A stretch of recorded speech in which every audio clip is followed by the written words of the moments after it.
My name is Vosh. I don't think the Nazis had a point. Uh, uh. My name is Vosh. Uh, uh. I value progressive socialism. uh.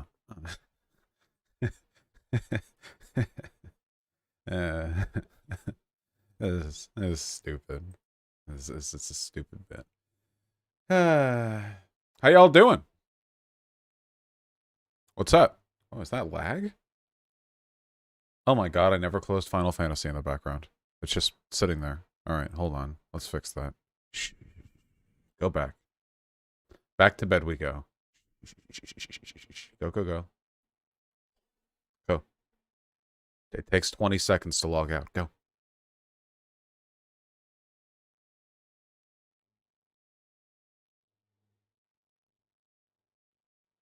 Go.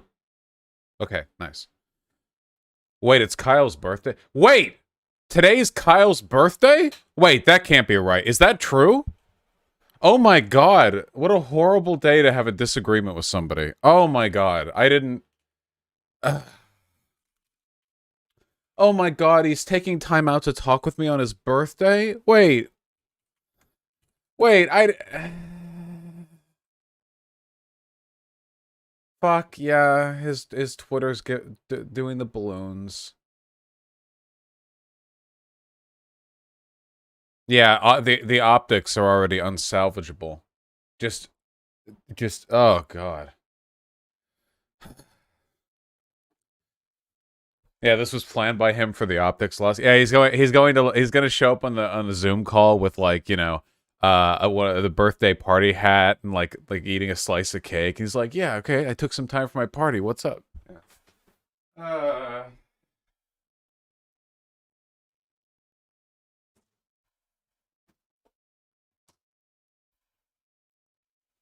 God. All right. Don't go soft on us, Vosh. If any of you are coming into this expecting blood sports, you're going to be sorely disappointed. I've said this a million times before. The affect you adopt should be molded to bring about the best possible outcome. And in no universe at all is being unwarrantedly mean to Kulinski ever bring about good outcomes for anybody. The reason we do it with the far right is because they're more convinced by strength than they are by like good arguments. You know what I mean? Like it's all chest beating for them. But yeah, it's not because blood sports are inherently a better way of conveying information. In fact, often they're not. You know, but fascists are how fascists be. He's gonna have one of those annoying ass things you blow into and then they extend into a long bag, you know what I mean? Those things? What are those called? The party favors? What are those called? Kazoo? No, no, no, it extends. No, a kazoo is an instrument. This thing extend it's not a kazoo, it extends. Party blower? Yeah, party blower, I guess. Oh man. I know it's not the same topic, but you have to probe him on his defense of Joe Rogan, especially this week. I don't know anything about that. I can only focus on the topics that I have. That I have some like awareness of. All right, hold on. I gotta send the Zoom link. Let me just. Oh God. Birthday boy. Okay, I'm awake.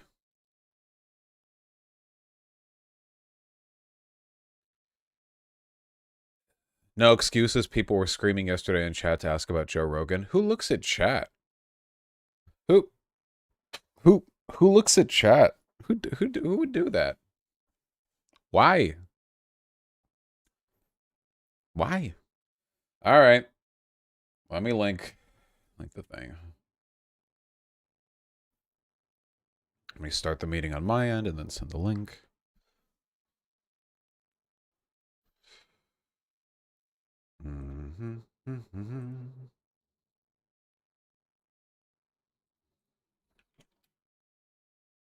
There we go.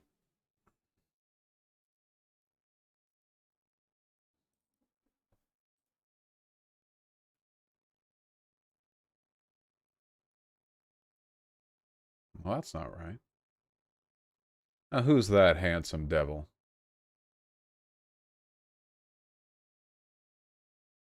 My, Kyle, I like your new style.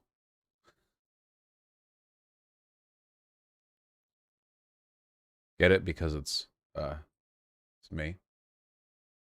He'll probably join any second. Hold on, it's still too cold in here. Oh, there's Kyle.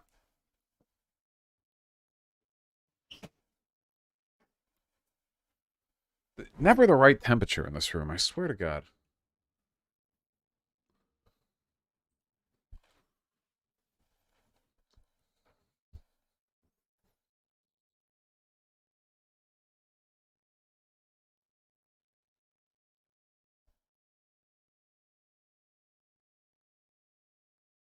Hello, hello?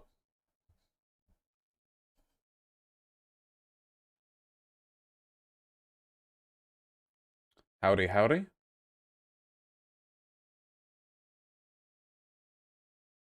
Did not connect to audio. Uh-oh.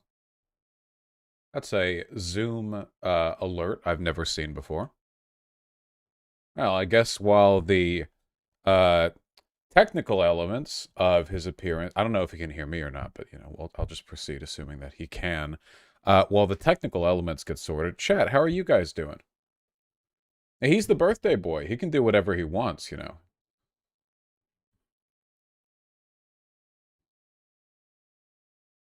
Why not use Discord? People who are in their 30s or older can't use Discord. It's in the terms of service. Unless they are a moderator, in which case you got a whole other set of problems. But that's okay. We'll wait.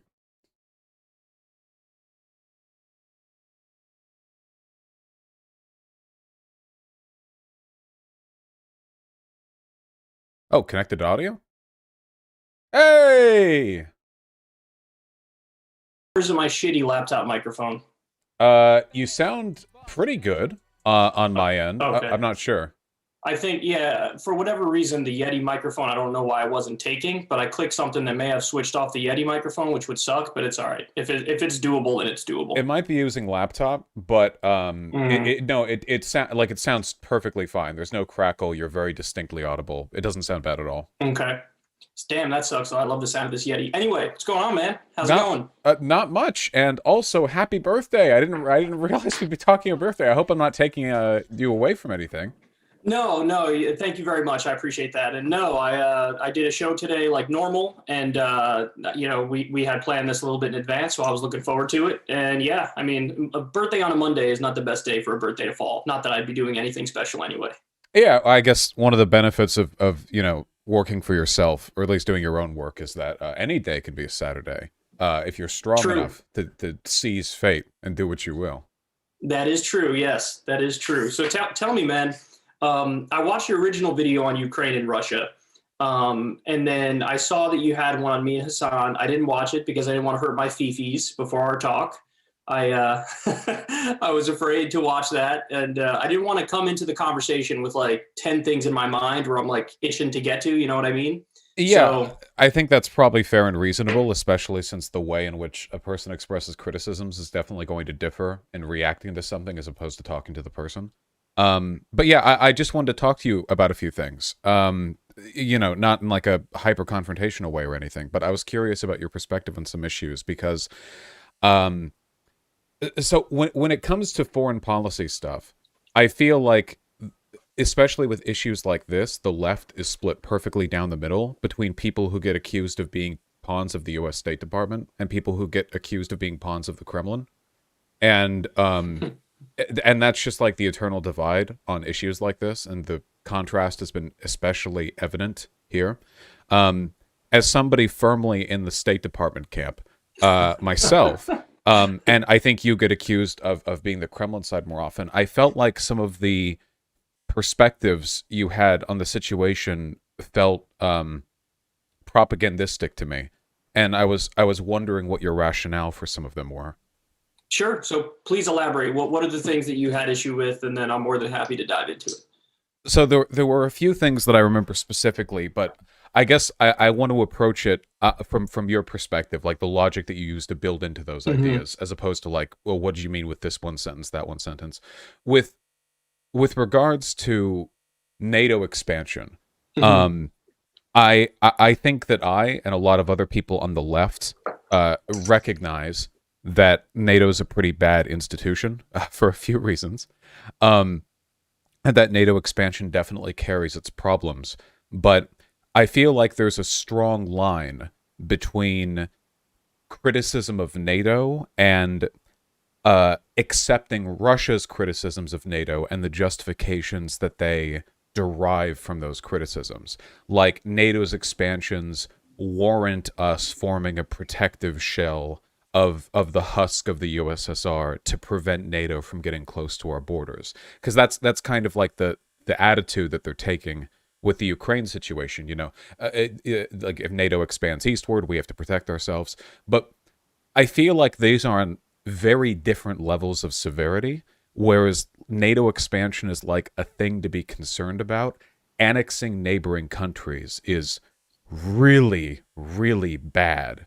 So I feel like they're so in separate categories of harm that even bringing up NATO expansion in relation to what's happening in Ukraine comes off kind of like a defense, like you're holding water for Russia's excuses, you know? Yeah, well, there are certain things that I consider like pretty obvious in the broader conversation about not just Russia, but if we're talking about Russia, China, or any authoritarian government, there are things that I think are obvious that I may not have brought up in the segment because they're so obvious. But I'll state some of the obvious things right now. I mean, it goes without saying that Vladimir Putin is no leftist, to say the least. I mean, this is a guy who imprisons journalists. This is a guy who's virulently anti-gay. Russia is effectively an open oligarchy in a way that's even above and beyond how I would describe the US as an oligarchy, and I would describe the US as an oligarchy. So uh, Russia's really bad. The point in the video that I'm making is I'm trying to give people a full sense of what both the US perspective is and the Russian perspective is. And when bringing up Russia's perspective, it's not necessarily to say that they're correct in their entire perspective. It's more to say, here's what their argument is, here's where they're coming from, because you simply like you don't hear on CNN or MSNBC or any mainstream outlets, you don't really hear anything about why they do some of the things that they do, or what, even if you say it's a bullshit justification or rationalization for what they're doing, it is one of the parts of the consideration. So if you heard what I said and thought like that means Kyle saying it wouldn't be a crisis or it wouldn't be aggression for Russia to go into Ukraine, or when Russia did go into Crimea, or when Russia went into Georgia. No, I think those things are bad and wrong and condemnable. I just think in order to talk about the thing, we have to provide what we think are the perspectives of both sides in the disagreement. Okay, I totally get that. And I understand the importance of acknowledging where Russia is coming at this from, but it felt like the language you were using went beyond like understanding their side and went more towards kind of legitimizing theirs beyond a extent to which I think is justifiable. So, for example, calling uh, for NATO to retreat back to its original post World War II borders a reasonable ask, or like sort of saying that Post the Cold War borders, not World War sorry II. Okay. Yeah. yeah, Mm-hmm. sorry, my bad, yeah, post Cold War, or saying that eastern Ukraine, because of its ethnic composition, would be more amenable to Russian annexation than the rest of Ukraine.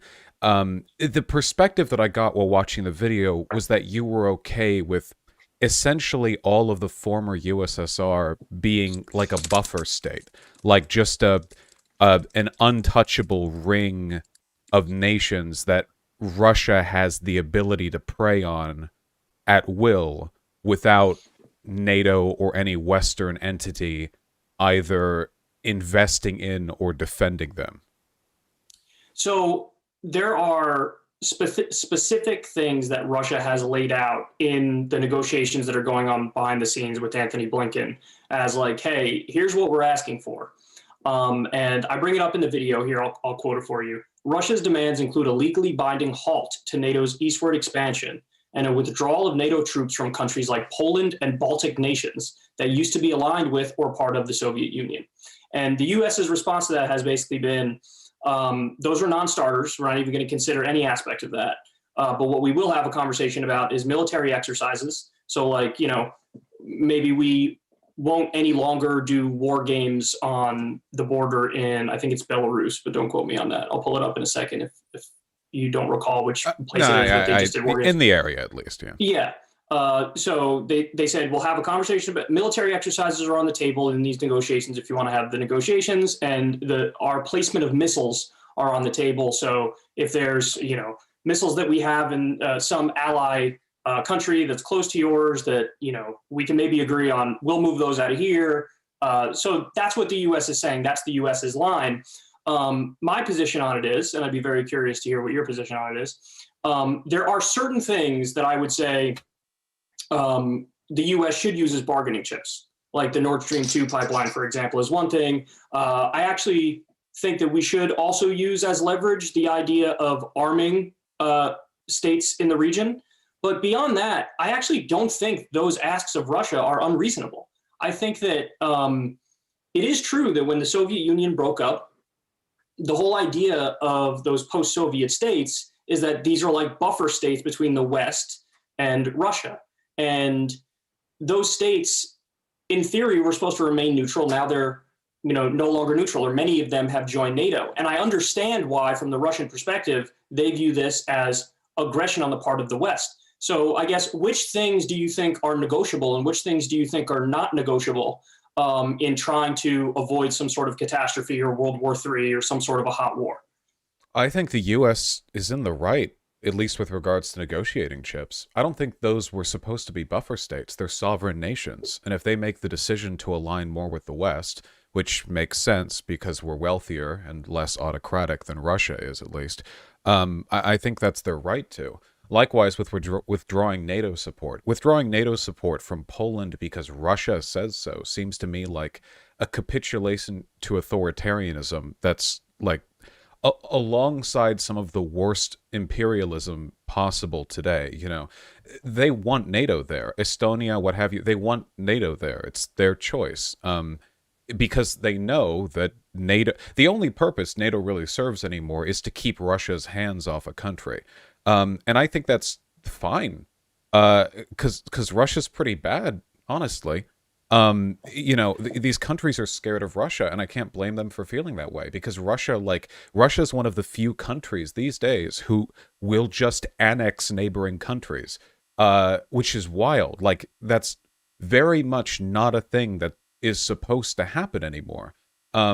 It feels like so much of the expectations that have been levied on the former USSR satellite nations, Eastern Europe and what have you, are just a product of Russia's continuing antagonism and their unwillingness to get with the times. They're not strong enough to be an empire that can provide for their neighbors, the way China potentially could with their own geopolitical sphere of influence. Russia has to bully neighboring countries into submission, which, not to say the U.S. doesn't do that, but it's like the U.S. has the carrot and the stick. And in terms of NATO expansion, for the countries that get NATO, that's the carrot. They want us there. Russia just has a lot of sticks. I don't think we should pull out of NATO here. I think these sovereign nations have a right to defend themselves, but they're never going to do it on their own terms. They need our help for that.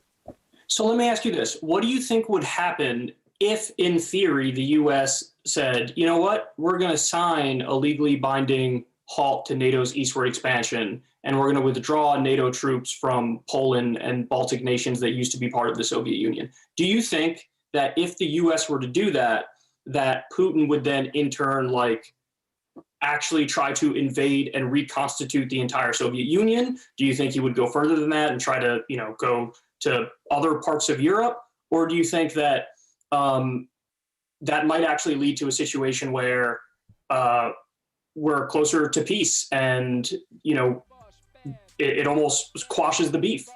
No, I think he would just try to rebuild the Soviet Union. I think that it probably wouldn't be full annexation of most of these territories because that would be militarily unsustainable. It would probably be a decades-long process continuing from what he already does, which is he funds secessionist groups in neighboring countries. He uses his intel agencies to spread disinfo and propaganda. He does this globally, but he especially does this with right-wing groups in neighboring countries. He will manufacture crises and then become the only person who can solve it. He will make the population desperate for a strong man to solve the problems that were caused in part due to political instability he brought about, and then he will be their savior. But any country can do that, just as an abuser can convince the abused that they're dependent on them. Uh, I don't think that's Russia building allies. I just think that's Putin competently engaging in neocolonialism. I don't think he would stop, and I don't think Russia's apparent antagonism towards NATO has anything to do with a sincere anxiety over invasion. NATO would never invade Russia. It's like the idea of like NATO being in Ukraine, like it would never be a staging ground. Russia's a nuclear power. It was like, in terms of defensive action, I think that NATO's presence is just a rationale for outward expansion. But we've seen this with authoritarians before. Even absent a rationale, they'll still do it. They'll just, they'll say other stuff. They'll manufacture other crises.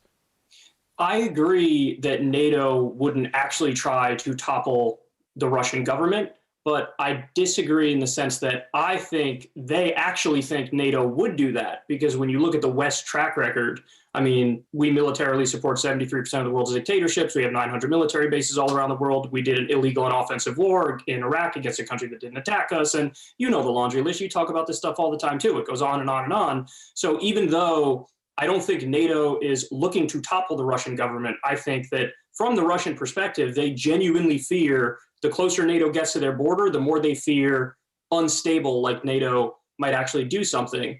And to answer the question that I posed to you, look, maybe I'm naive and if I'm wrong, I'd be more than happy to admit I'm wrong if we were to try this experiment and I was incorrect. But I think that if we were to say some of your demands are legitimate, some of your demands are fair, so let's sign a deal to legally binding deal to halt NATO's expansion eastward, I think what would happen is either it would sort of squash the beef, or you'd get a situation sort of like similar to what you outlined, which is certain areas that Russia views as vital for geopolitical reasons. They might annex them, like Crimea. They literally took Crimea. They might go into eastern Ukraine and take that.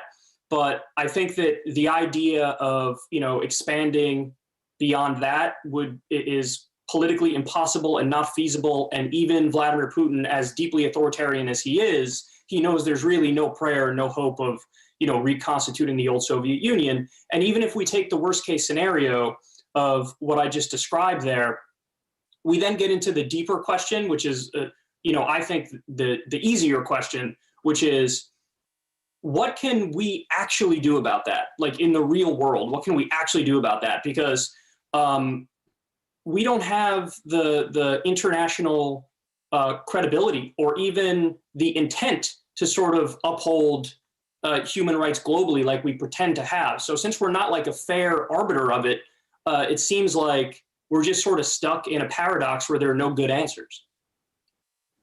Yeah, well, I acknowledge that the United States isn't great at worldwide diplomacy. It'd be pretty silly of me to believe that it was, but I don't know if that has anything to do with the logistics of this situation. NATO is pretty capable of handling itself, and of course, given the fact that Ukraine is in Europe and Europe is essentially the strongest bastion of allies we do have a disproportionate interest in managing conflict in that region, as opposed to say, the Middle East or Northern Africa. But in terms of this, I guess a lot of these points feel like they're adjacent but not really relevant. Our track record of human rights abuses abroad is horrendous, but I don't know if it has anything to do with this.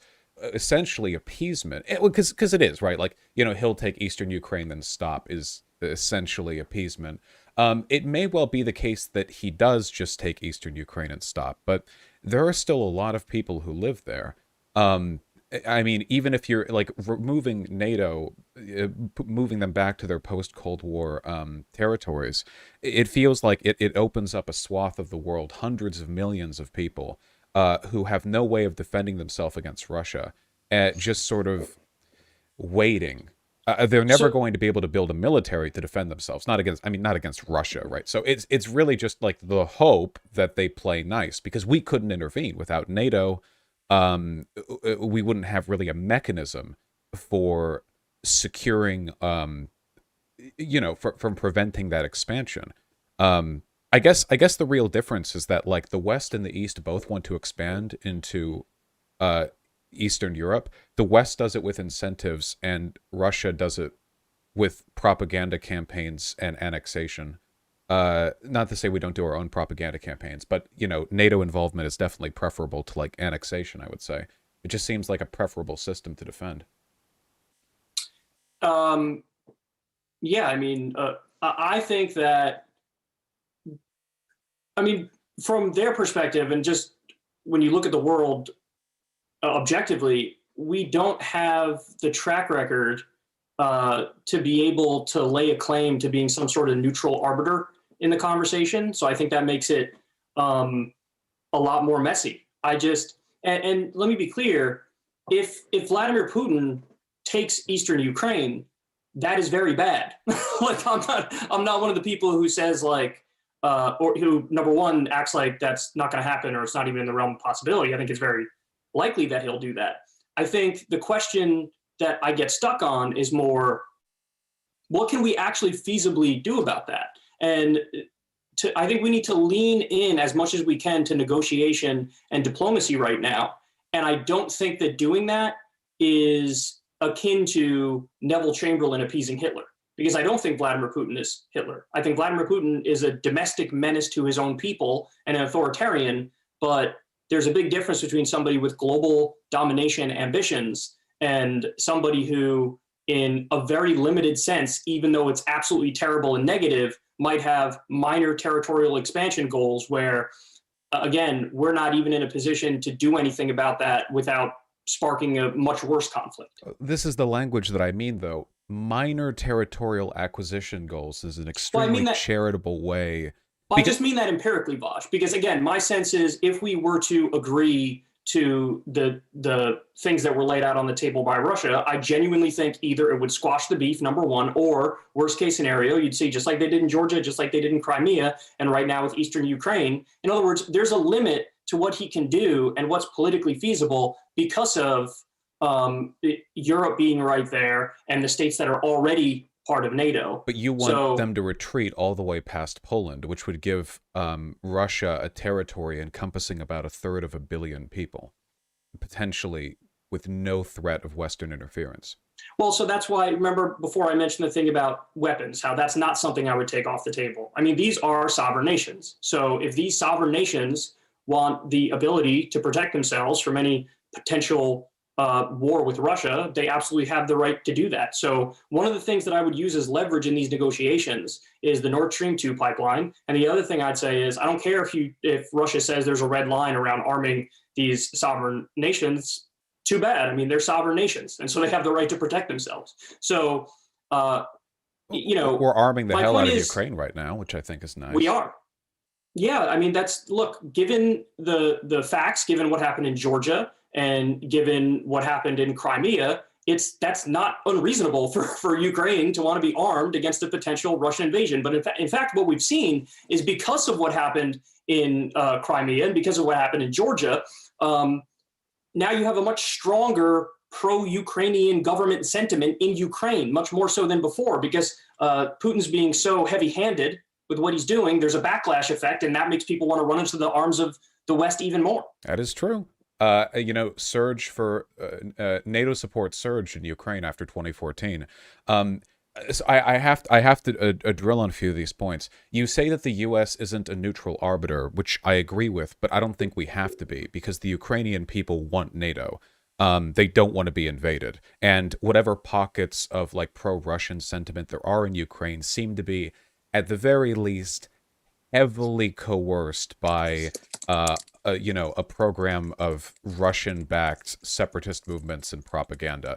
So we're talking about the scales being tipped, and even with them being tipped, they're still heavily in the favor of Western interventionism through NATO occupation. And you talk about like what the Russian people think or what they fear. Keep in mind that after 9/11, the United States was convinced that Saddam Hussein was about to like fly over to America and start suplexing the rest of our Manhattan skyline. I'm not particularly concerned with what they think is going to happen, more so what will. And nobody will ever invade Russia as long as Russia is a nuclear power. Maybe involvement, possibly funding separatist movement, sure, that's game. But invasion just isn't going to happen. Which makes it seems like Russia's playing kind of the cry bully, where they're through the perceived threat of being attacked, justifying actual attacks against their neighboring countries. And I don't know if they're going to stop with that, because Putin's no dummy. He knows he can't be invaded by, NATO. And that suggests to me that the motivation here isn't a sincere desire to establish a thin line of buffer states. It is outward conquest. Russia is one of, maybe at the moment, the only country engaging in the kind of open, outward, aggressive expansionism that it is. I don't know if anything else is comparable. Maybe some of the conflicts taking place in the Middle East in their own scale, or Sudan split. Yeah, China's doing their own thing, but China has other options on the table. I don't think this is minor. I think this is part of a deliberate strategy to push NATO influence out of sovereign nations that want NATO, so he has a larger playground to fuck with without worrying about the West interfering. Yeah, so there's a few points I have in response to that. I mean, one of our disagreements is that I think Russia genuinely fears the West and genuinely fears NATO. You think it's more of the cry bully thing, where it's like, they don't really fear it. They know they're not going to get invaded, so they're just using that as the excuse to do what they want to do anyway. I take your point. It's possible, but I also understand why, from their perspective, they might actually fear NATO and might actually fear the West, because not just because of our record where we invade 17 countries before brunch. Not okay. Well, I just to hold to. Yep.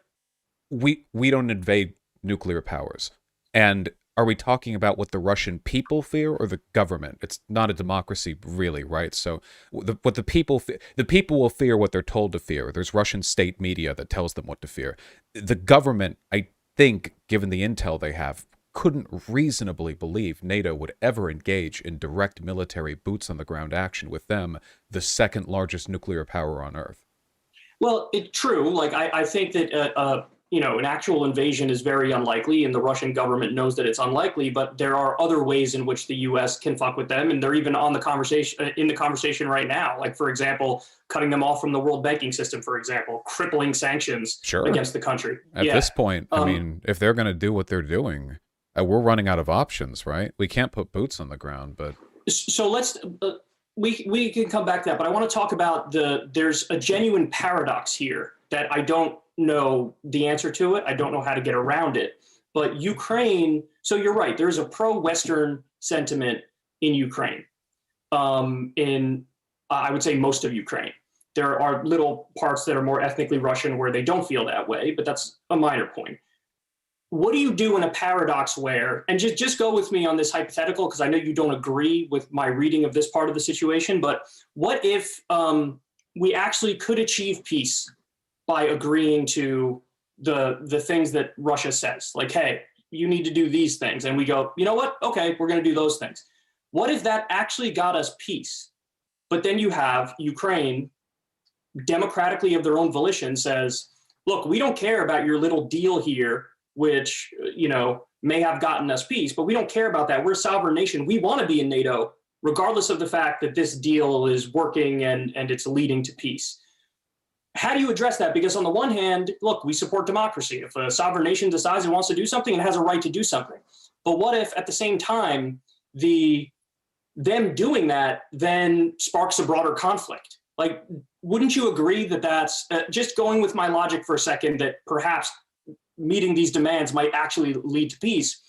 What do you do in a paradox like that? Because I don't think there's any easy answer there. I think that it's nothing but, it's difficult no matter how you look at it. And then beyond that, if we agree that, hey, a sovereign nation has the right to democratically choose whatever they want on the international stage, okay, well then what do we do in a situation where, say, Texas democratically decided we want to withdraw from the United States of America, or the ethnically Russian parts of Ukraine decide, well, we want to withdraw from Ukraine and go and be part of Russia?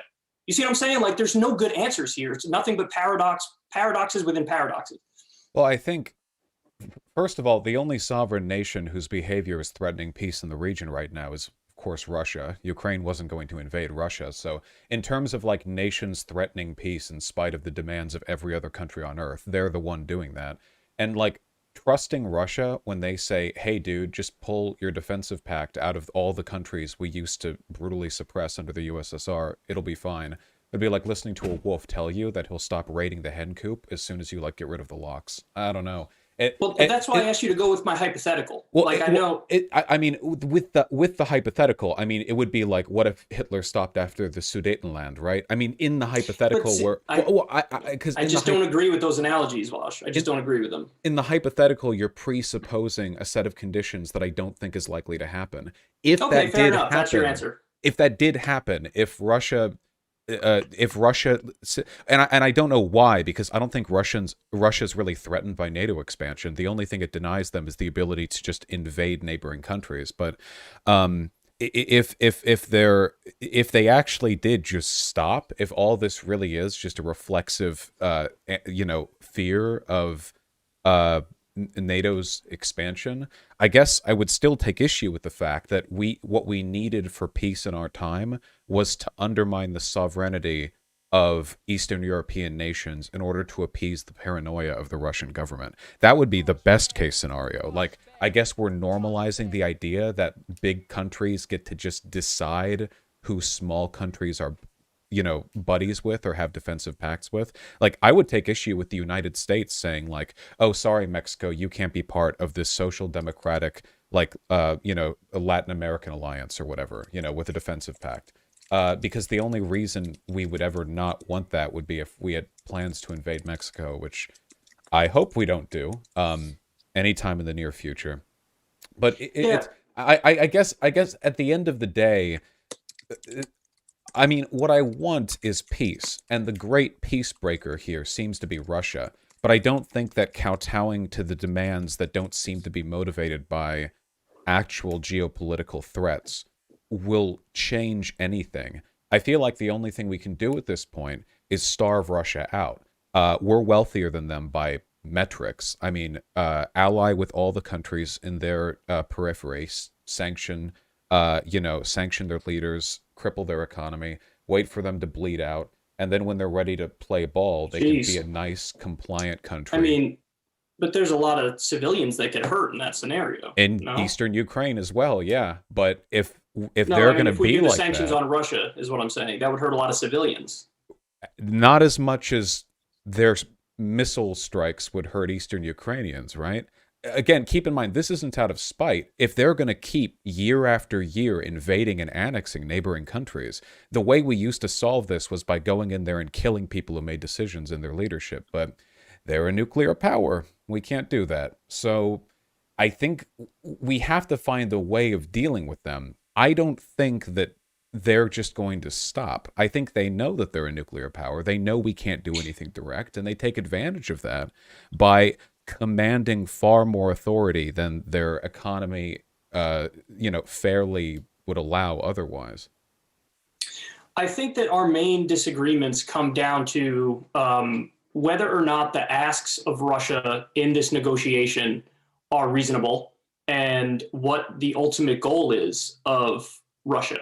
I think that you genuinely seem to believe it is somewhat analogous to like Hitler, right? In Nazi Germany. Yeah, well, keep in mind, I don't think that Hitler was exceptional. The idea of autocratic nation leaders like getting away with territorial acquisition is something that was the norm for all of human history. World War II was only 80 years ago.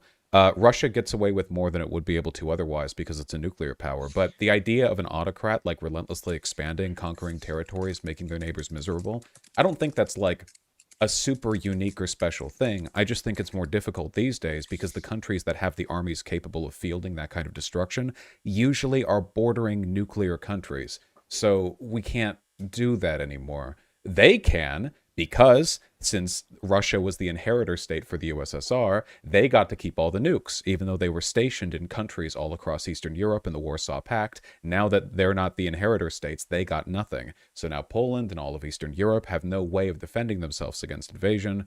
Not to say nuclear proliferation is a good thing, but it's a good deterrent, if nothing else. And Russia gets to keep all the big boy bombs. So I don't think it's exceptional, the idea that they would invade their neighbors, you know?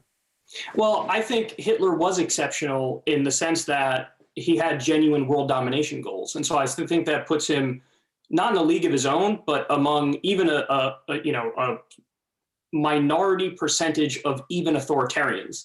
So, in other words, I think as terrible as Vladimir Putin is, and he's terrible, I don't think he's analogous to Hitler in that sense. So, I think to look at the actions of the Russian government as if they're What about akin. Alexander the Great or Genghis Khan? We don't have to go to Hitler. Like, Well, that's why. Well, that's why I said a minority of authoritarian. I think that most authoritarians are interested in being authoritarian, but they're fine with, certain territorial acquisition that does not encompass the entire globe. I mean, I It's don't not know a if it. defense. I'm not defending. I'm just I don't trying to know if he inject some can. nuance into the conversation because No, I don't think the comparisons of Putin to Hitler, I think that would make reasonable people think that then almost anything is okay in trying to deal with him. And in fact, if people really believe that, it's like, why even bother with diplomacy? Why even bother with negotiations? I mean, we should be deploying the troops right this very second, well, if then we would indeed. trigger World War III, right? I mean, keep in mind the only reason we're talking like Hitler comparison is because the term appeasement is most commonly associated with him, and that's what I feel you've sort of touched on at least a little bit here. But Yeah, well, that's the. in terms of expansionism, like this has been a thing for thousands of years. We're just talking about post-industrial societies. We're limited to countries with nukes invading countries without nukes, and Russia is unique in that they're bordering so many of those countries. But outside of that, like I don't want to get caught up in the Hitler comparison because I feel like a lot of the stuff that weighs down any like Hitler allegory is going to be pertaining to stuff that isn't related to expansionism. We don't think of Hitler as Hitler because of expansionism. There are plenty of people who did that. We think of him because of the Holocaust. But I'm not talking about any holocausting here. I'm just talking about rampant expansionism, which Russia has been doing since the end of the Cold War. You know, obviously you have Georgia and you have the Chechnya, that shenanigan. You have, Crimea, you have Crimea, Ukraine now, right? right? Yeah, like this is unique. Other countries don't tend to do this. Not in the way that Russia's doing right now, at least. I don't think it's that unreasonable. Like, was the Crimean annexation because they were scared of NATO? Was Georgia because they were scared of NATO? Chechnya because they were scared of NATO? I don't think they're afraid of NATO. I think they just want power. Uh, and So and I don't. And so for that reason, removing NATO from Eastern Europe isn't about making them safer. It's about making us weaker and Eastern Europe more vulnerable. So I read in preparation for our conversation a good piece called "Why NATO Has Become a Flashpoint with Russia and Ukraine." It's in the Council on Foreign Relations, and then I read another piece from NPR that was on this that was really good, and they talk about how leading when you had Vladimir Putin invade Crimea and Putin invade Georgia, directly leading up to that was one of them was a global conference. I don't know if it was UN or some other conference, where one of them was like when they formally invited Ukraine to join NATO, and now they have them on a list of like, well, countries that will join in the future at some unspecified date. And all of these outwardly aggressive actions from Russia came at a time directly after the conference where Ukraine was formally invited, and directly after there was expansion of other countries into NATO. I actually have the list of them right here. And so what you see is this through line of like, if it's not linked to that at the very least. Let's say it's not the whole reason for why Russia does it, because I don't buy that it's the whole reason that Russia does it, but it's certainly a factor in why they do what they do. And so if we can This just avoid that, then seems I don't see why that's a bad thing. In fact, I think that's an intelligent thing. I think that we need to try to get peace as much as possible, and we under no circumstance we want to be Neville Chamberlain in the sense that we're appeasing the unappeasable. But that's my exact point: is that I don't think this situation is beyond diplomacy and beyond negotiation, and clearly the Biden administration doesn't either. the I'm not saying it's beyond diplomacy. It's just it feels like you're buying their line. Like, oh yeah, dude, the reason why we keep invading all these neighboring countries is because of Czech's notes NATO expansion. Yeah. Like that's their line. It is always going to be the impetus of authoritarian governments to justify the reason why they engage in expansionism. Keep in mind, I'm pretty sure Hitler described the invasion of Poland as a defensive action. Russia had those false flag apartment bombings before invading Chechnya, where it turned out that, hey, it looks like Russia may have faked that in order to manufacture consent for, so on and so You're forth. conflating a justification with an explanation. I don't think they should have done any of those things. They shouldn't have invaded Crimea. They shouldn't have invaded Georgia. They shouldn't be doing what they're doing now. I'm just those trying to actions to look at Western why. imperialism is the justification by saying that by saying Isn't it a like factor though? Isn't it's not even a little factor in your mind? I genuinely don't think so. I think that our presence there deters them more than anything. But by that being the link, if it's like if a it's like if an abusive husband beats his wife and one of the things that set him off was that she miscooked the meal. Like technically that like maybe if she hadn't cooked it poorly it wouldn't have happened, but there was another set of issues that would have been a problem even if the meal had been cooked perfectly.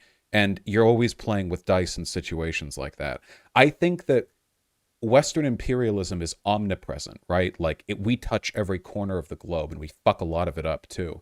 So if you're willing to defend bad behavior by linking it But to it's Western not imperialism, defending. no, See, sorry. Well, they do. They defend it. Because they'll, they do draw those links. The reason they're saying they're going to invade Ukraine right now is because of NATO expansion. When you draw yeah, that and link, that's bullshit. That's bullshit when they do that. That's right? bullshit. But it's I always get that. I it's agree with always that. like, but there's a link, right? Like No, but people. but Vosh, I don't agree with your analogy because we have to discuss all of the factors that might lead to what's going on right now. And we need to, if there is a way out of this situation, we have to diagnose it and find it so we can avoid World War III and we can I avoid agree. potential Yeah. conflict.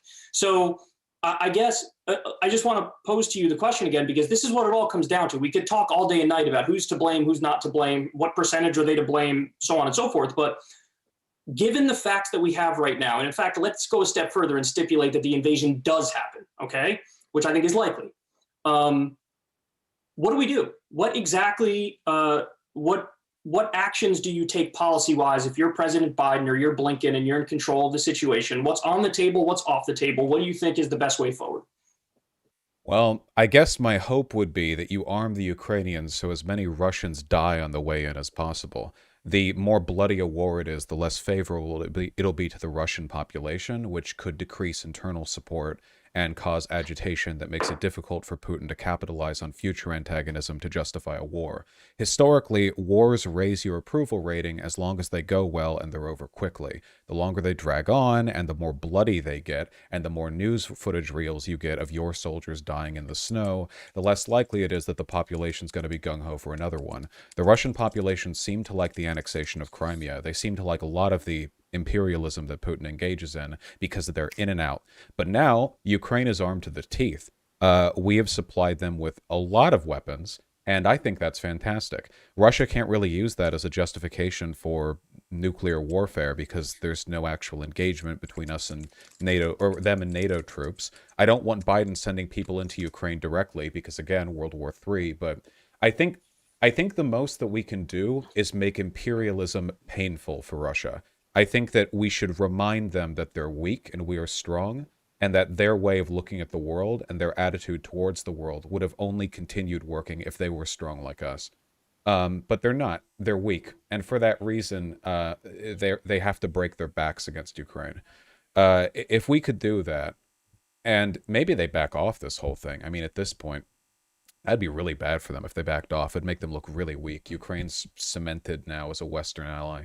But, if that does take place, whatever needs to be done to oust Putin, whatever oligarchical interests exist there, they need to fall in line. It's not 1978 anymore. It's not when was the Cuban Missile Crisis? 68.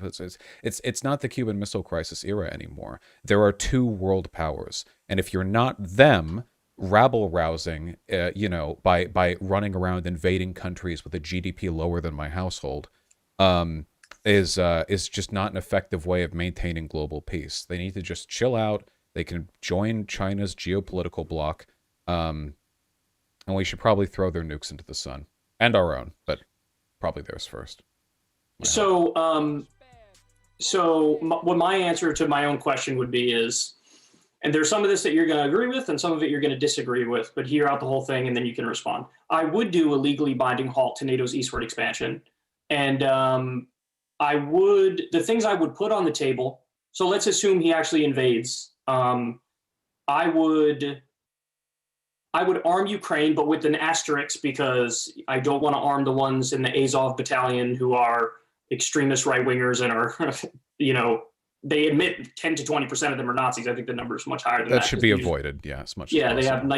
They have Nazi iconography and they do the salute and all that stuff. So I would arm, actors who are non-extremists. I have no problem arming them. And what I would do is axe the pipeline and cut a deal with Germany where we will sell them oil, even if we have to subsidize it, sell them the natural gas that they want at the same price they were getting from Russia, just to undercut them and to extract a penalty for what they're doing. But outside of arming sovereign nations and axing the pipeline, I know you disagree with this, but I think some of the asks about NATO's expansion, I do think they're reasonable. And I think that we should have never really expanded it in the first place. And look, I don't want to open Pandora's box here, but NATO's already around, it already exists, and it strikes me as not feasible that it would be dismantled in any real sense. But I don't even think they necessarily should have existed in the first place.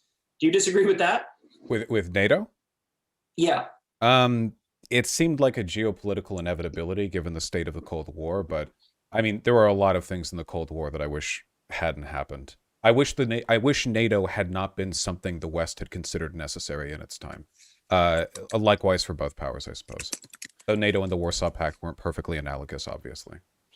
So I guess outside of my thing where I would stop NATO's eastward expansion, it doesn't seem like you disagree with me on too much beyond that, other than maybe, like, I think whatever sanctions package you would levy against Russia, I think would maybe be a little more harsh than the one that I would, because I want to try to avoid as much as possible any harm on Russian civilians. I have no problem inflicting harm on the Russian government, Putin, and the oligarchs. But once you start harming the civilians, then I wince, and I think we're being the baddies in that scenario. Oh, I mean, we're always the baddies. I think in terms of sanctions, I don't know. There obviously, like, intent and application are difficult to perfectly align. I always thought, like, especially since there are so many Russian oligarchs who do business in the US, probably just freezing their assets. If you could find a way to target, like, government officials and the wealthy, and just like, oh, you have, like, a vacation house in the US, oh, you have businesses here, oh, sorry, no, you don't. If you have a problem with it, take it up with Putin. Get the fuck out of Ukraine, I feel like that'd be pretty effective, because it's not like they have a functioning democracy anyway. So you make the people angry, it's not going to do anything other than get them more jazzed up for the next war against the imperialist West. But if you have all the wealthy, like, shit sons, oil baron tycoon fucks who are over here in the U.S., ex-Epstein buddy types, getting their assets frozen by the state, that'd be funny. I think it'd mostly just be funny, and that's why I want it to happen. Yeah, I total agreement on going after the oligarchs. I have no problem with that whatsoever. And one of the reasons why, to tie back in something we talked about a little earlier, I think one of the reasons why the fear of the West is sincere in Russia is that, when the Soviet Union broke up, I mean, they went through a decade of absolute pain. And it was when there was, neoliberalism enforced from the outside. And then basically you had this rapid swing from Soviet-style communism to basically oligarchy. and you had rampant deregulation, and they opened the markets up, but they also had hyperinflation. And when you had Gorbachev was a disaster, and then Yeltsin came in on an anti-corruption platform, and he was the most corrupt. And so you had like 10 years. Very Russian. You had 10 years of just extreme pain when they made that shift to a capitalist economy. So that's one of the reasons that would genuinely explain why they fear any sort of further westward expansion towards their borders, because they're like, these guys aren't looking out for our best interest. I guess we do agree on some of the underpins here, and I agree that a general distrust of the West is warranted from every human alive on Earth. Although I don't think the threat of NATO invasion is reasonable or grounded. I will say I agree on that point. I just think that if they think that, right, they disagree, but like again, like the people in America thought that ISIS was going to like spring up in Wisconsin. So we fear what we're told to fear, and they have even less control over their media consumption than we do. And that's something too for Americans. But I guess what I want to know is, like, let's say this plays out the way, I don't know, maybe 1 in 3, 1 in 4 you'd expect it happens. Russia invades Ukraine. They take eastern Ukraine, and moving past the river, moving further west, it's too difficult. It's not worth it. So you have several months of skirmishes at the river's border, and then you have like calls for an armistice, whatever. We pull NATO back. What do you do if Russia continues its behavior? Because it's not just defensive, right? Russia does propaganda campaign shit all over the place, from attempted coups, not saying we don't do this, mind you, but from attempted coups to, paying off media figures to supporting secessionist movements. They have a very advanced, very sophisticated, and very aggressive geopolitical strategy of essentially psyoping, Again, not to say we don't do this, but they engage in it to soften countries up for invasion. We tend to do it to soften countries up for McDonald's franchising deals. Not to say that there isn't an issue with that, but we're not prepping Mexico for U.S. annexation. If they continue engaging in this behavior, it seems like there's so much they're doing to make the world weak to their behavior. You had the Russiagate stuff, of course, over here, where they were spreading disinfo in America, and you have the broader. There was that stuff the UK figured out where they were like planning that coup. And if you go to any Eastern European country, any citizen of any of those countries will be able to tell you about their country's unique history with post-Soviet Union Russia and how they've tried to delegitimize their government. If they keep doing, and this seems aggressive, not defensive, if they keep doing it, what do? What happens if the bargaining chips aren't enough? So if that happens, then once they hit a NATO country, if they keep expanding and they eventually go into a NATO country, batten down the hatches, all bets are off. And you're looking best case scenario at like global economic warfare, but worst case scenario, that's when you're in World War III. That's when that happens, and there's no avoiding it. What about before they hit the original NATO borders? Because there are still hundreds of millions of people between Russia and the original borders of NATO. Well, that's when, like I said, the only things I'd put on the table right now, given the facts of the situation, are arming Ukraine, arming post-Soviet states insofar as they'd like to be armed, and axing the pipeline. If they start, like, let's say they're not in a NATO state yet, but they're beyond what we both expect would happen, which is they're going to stay east of the river. Well, that's probably when you put on the table exactly what you just mentioned before, which is maybe a harsher set of sanctions in order to try to get them to not do that. But that's why this is such a paradox more generally, is because if you're the president and you're sitting in the Oval Office and these are the facts that are presented to you, it's like, God, what do you do? That's such a difficult decision, because you really are now having the conversation about actions that, in their mind might merit some sort of World War III level response, and nobody wants a World War III level response. So it's almost like we have to do anything that we can to avoid that. Seems like they're the problem, huh? Seems like some Navy SEAL ship might be the only solution we have past a point. We can't invade Russia ever. It's not possible for us to do so unless we have access to some technology I am not aware of. If they just settled down and learned to be compliant like the entire world had to, even to an extent America as well, because we have trade relations we have to maintain that we can't if we invade otherwise sovereign nations, like say our neighbors Mexico and Canada. We have to these days America is so cucked by geopolitics that we have to invade countries like Afghanistan. My God, Russia clearly, unbecoming by the modern order, thinks Ukraine is an acceptable target, which to me is just wild. I mean, there are so many people they could get before they hit the original the original borders, like Poland's like a strong ally, But let me ask Estonia. you, Vosh, Uh-huh. don't you think that like the way that Obama handled it when they took Crimea, don't you think ultimately that that was the best way to handle it because it didn't lead to widespread further conflict? And if I'm not mistaken, I think it was actually France that negotiated, an armistice with that eventually, a ceasefire with that eventually. But don't you think that that was actually handled in a very effective way by the global community, given that that happened in 2014 and here we are in 2022? So we're 8 years later before we had another problem pop up. No, I think we're still kind of doing the appeasement thing, basically. We should have realized Russia never had any intention of becoming a modern country like the rest of the post-Soviet Union nations. They want to be their own little undead zombie empire.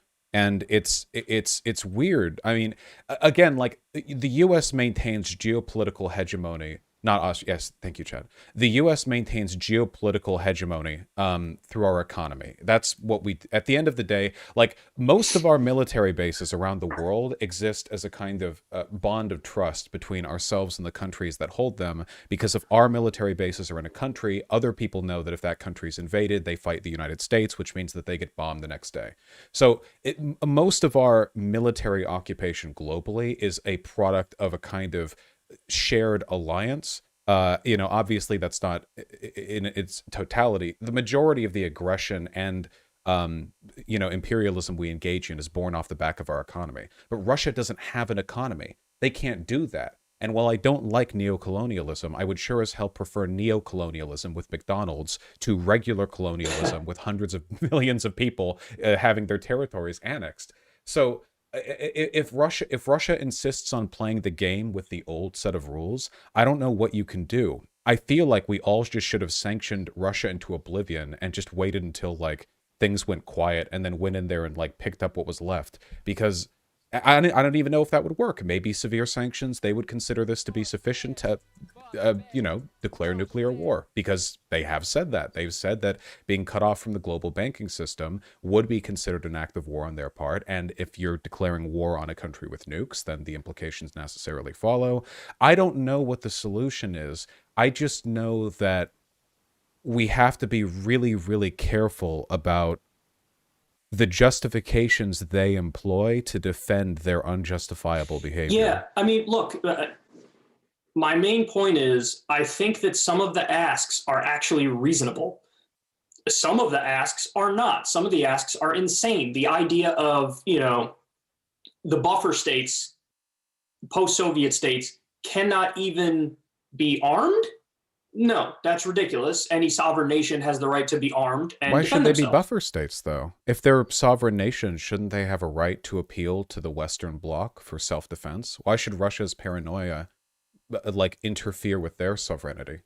Well, see, this is what we talked about before, though, because I think there actually is a little bit of a paradox between if you do have the buffer states as buffer states, I do think that would make reduce tensions, and I do think that it is possible that that would squash the beef. You don't agree with that? You think that that's kind of crazy? But I just think look, it's a horrible thing to say to a Ukrainian, like, all right, like, or everyone in the no, region. look, they're It's like, not. Of course, they're not going to like it. But you got to understand, Vosh. I'm not. That's not even the position I'm taking. I'm just saying that there is a genuine paradox there because on the one hand, I support these sovereign nations' decision to make their own decisions. They have the ability and they should be able to make their own decisions. But by the same token, that might end up being something that gets in the way of broader peace. So it's like, that's what I'm saying. There's no good answers there in my mind. the, I get it. And I get it. If they want to, hey, we want to be part of NATO and NATO wants to welcome them in, the thing I'm okay, but curious there might be about, consequences to that. I Yes. feel like you would never take this stance if America was in Russia's position. the idea that, oh, sure, we're undermining the sovereignty of these sovereign nations because America is being, you know, is engaging in imperialism. They're paranoid. You know, we want them to not do it. I've seen quite a lot of your content, so I can say I think with great confidence you would never say that. There is something different about Russia. It's the same reason why you're concerned about what Russia thinks of the likelihood of NATO's invasion, but you would laugh at anyone who told you that America should invade, like, Iran because Americans are afraid of Iran invading America, right? There's something different about Russia. You have a different set of I considerations, a disagree. different No, threshold. You wouldn't say that about the states, but hold on. though. But hold on. So I've actually, when it comes to the issue of democratically choosing what to do in the context of the U.S., I've said I think we should do everything we possibly can to avoid any, state deciding of their own volition that they want to withdraw from the United States of America. But I have said, if push comes to shove and we've tried everything else and all else fails, and Texas decided to vote to leave the United States of America, I mean, I can't necessarily oppose that. So I think I hold a similar standard for both the U.S. and Russia and anybody when it comes to this stuff. The only thing I'm pointing out, and I'm not presenting an answer to this, I'm just pointing out that if you accept that some of the asks about NATO's eastward expansion are reasonable, and I do accept that, I think some of them are reasonable, then this is a paradox between if the buffer states remain buffer states, we might be able to have peace. If they're not buffer states and they voluntarily choose to join NATO, that's good insofar as democracy is a good thing and sovereign nations deciding what they want on their own is a good thing. But I'm just saying that might actually get in the way of peace. I'm not even taking a position on that. I'm just saying that I that's a understand genuine that. paradox that exists. But the dynamic that you're posing is not one I feel like I've heard you pose before in other comparable situations. Because, for example, the biggest threat to peace right now is Russia. So you could phrase this from the opposite angle just as well. The reasonable asks of Ukraine, is to have NATO in their country because they are currently about to be invaded.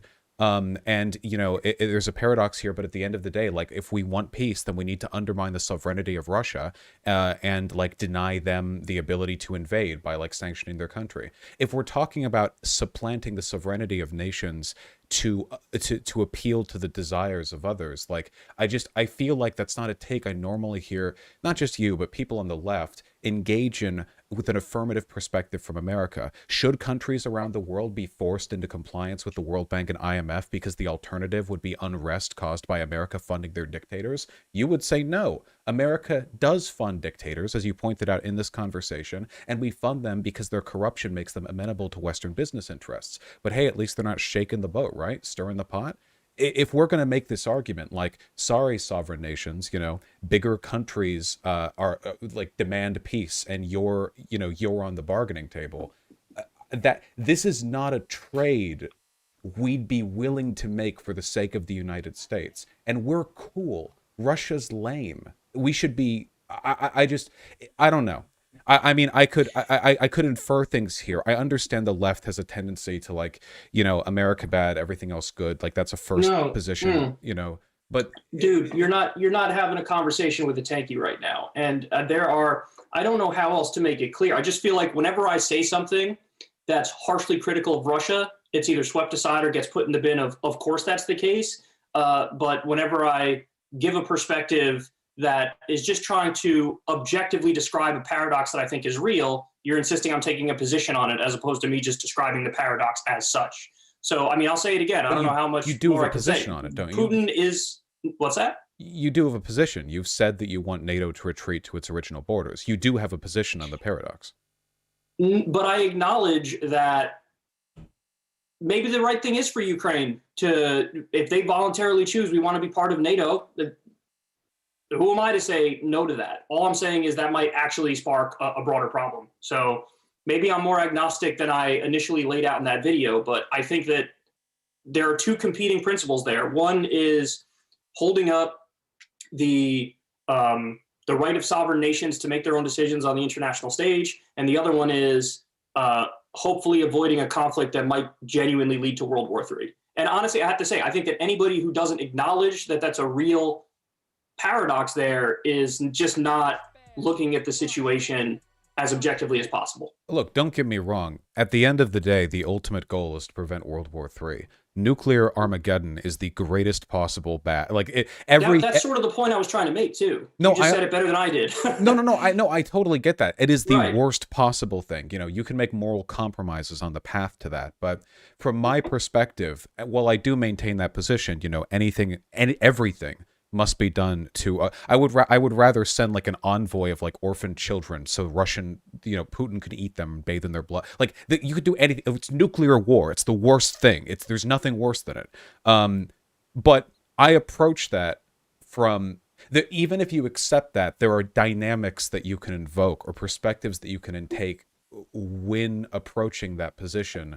And some of them are going to be necessarily more favorable to one side or another, right? Like you can say we need to do everything possible to avoid a war, but Russia is an oligarchical imperialist nation that will never stop, and everything must be done to stop them, and anything and everything. Because keep in mind, anything's Russia on the is an table. oligarchical imperialist nation. No, I agree with you. Well, I'm not saying you disagree. I'm just saying that Okay. anything can be done to prevent nuclear war, includes sanctioning, cooing, whatever Russia. But so if we're talking about the chess pieces laid out on the board here, and we have like the ones Russia wants, the one the United States wants, the ones that Ukraine want, like everything's on the table to prevent nuclear war. My worry is that we're only kicking the can down the line. As long as Russia's like this, we're going to keep dealing with this problem, an old world empire trying to enforce its borders with actual annexation, the way that modern nations don't really do, that we might have to deal with this problem again in 10, 20, 30 years. My only concern is, at what point in time does pulling the lever make the most sense? When is it the best time to deal with the Russian question? And everything up until that point is biding your time. I know it sounds dramatic, right? But like, they're playing a pretty heavy game here. They're threatening to invade a neighboring country, bringing up World War III prompts over nothing. Because, as you and I agree, the threat of NATO invading Russia is non-existent. So, at most, you could say this is an extension of national paranoia, but then so was our invasion of Iraq. So I don't think that's a good justification. They're risking a lot off of very little, right? Yeah. No, yeah. I mean, I agree with a lot of that. I think that one of the reasons why I have the position I have and you have the position you have, and why maybe you took issue with a lot of the stuff in my original video on it, is because from my perspective, and I generally feel this way about international affairs, a lot of people, they like World War II is their go-to example. And this is why history is fascinating and why it's really complex. But the lesson from World War II was like, you can't appease if somebody's unappeasable, and if they're a monster and they're gonna do terrible things and they're hell-bent on world domination, there is no other answer but like moral force in reaction to it. So for genuinely defensive reasons, going after the evildoer, and that's the right thing. But I often think about, and I get why sometimes that's necessary. Why sometimes a war can be done for moral reasons. I get that. But the example that I think people don't talk about nearly enough is the World War that came just before that, World War I. Because the crazy thing is, the lesson of World War I was almost the exact opposite of the lesson of World War II. Because you had the assassination of Archduke Franz Ferdinand, and then all these countries had mutual defense treaties with all these other countries. And so when one country was dragged into the war, another 4 countries were dragged into the war. And then on the other side, another bunch of countries were dragged into the war. And next thing you know, you blinked and we were all in a world war. And so it's almost like the lesson from World War I was like, look, it's probably better to mind your own business. Don't have all these treaties. Look after your own domestic politics. Don't care as much about international issues. Be non-interventionist. Be hands-off. Be isolationist. It's like that was the lesson of World War I, but then the lesson of World War II was no, be interventionist. And so I think that I always see more shades of World War I than World War II, even in dealing with this, with the Russia situation. And you see more World War II of like, look, this guy's unappeasable. He's going to keep doing this unless he's shown that he can't do it. and so that's why you're inclined to talk about it in the way that you do, and why I'm inclined to talk about it in the way that I do. No, I understand that escalation in that respect. I don't know if it's perfectly analogous to World War One because there were really only like two meaningful political blocks in the situation, right? I mean, it wouldn't be like a cascade of different like conflicting alliances. It's, there's them and there's us. And I guess the world's gotten a little bit simpler in that respect, at least thanks to globalization. But in terms of how like this would go down, the problem that I have with the isolationist approach, I guess, is that sometimes examples of it being a good idea are used to justify examples of it being a bad idea. There are plenty of situations where America should have kept its hands to itself over the past century. Not going to deny that. But the Russia thing isn't a problem to me just because I think risking World War III over Eastern Ukraine is worth it. It's because if you believe that Russia won't stop, that Russia has no intention of stopping. And again, like, I feel like the evidence really weighs in favor of that, given the fact that they've engaged in a number of proxy wars that they fund, disinfo campaigns that they promote, territories they've acquired, at least like 4 of them since the fall of the Soviet Union, and that they keep doing so with the thinnest justification on countries that have no chance whatsoever at invading Russia or meaningfully attacking them or threatening them in any way. I feel like the evidence is stacked very much in favor of them being the aggressor. And maybe like you let them have East Ukraine or whatever, as I guess horrible as that is, but if it keeps going, if it keeps happening, I asked you earlier what you would do if we did pull NATO back to its post-Cold War boundary and they just kept eating up countries. Estonia, Latvia, Lithuania, they wouldn't have to do Belarus, of course, because of Lukashenko, Romania, Poland, Hungary. If they just kept doing this, year after year, you hear about secessionist movements, about assassination attempts from radicals within their country. If it keeps ramping up and up and up, what do we do? It feels like we're forfeiting by stepping back. We're giving them the chicken coop. Yeah, my response to that was, as soon as they hit a NATO country, all bets are off. But I mean, there are hundreds of millions of people before then. I know, but this is why I talked about, I think it's reasonable for those countries to want to arm themselves because they should have their own ability to do self-defense. Look, you know what my instinct is on this. I think that we shouldn't be the world police. We shouldn't be in the position to have to defend other countries. Why because not? we don't even really do that. We don't even want to do that. That's not the actual purpose of us doing what we do you just overseas. said the purpose is irrelevant. The function is what matters, and you just acknowledged that if they hit a NATO country, all bets are off. So even in your example, under your terms, NATO is the line that defends them. Then I think you have, whether it's the NATO countries or once they expand beyond that into Europe, at some point, if that were the case, then it would be obvious that he is in favor of world domination, and you have to stop anybody who's in favor of world domination in the same way that you had to stop Hitler, who was in favor of world domination. What about not world domination? What if he just wants to reestablish the Soviet Union borders? Yeah, that's the one that I'm talking about. That's more difficult because some of the post-Soviet states are now in NATO.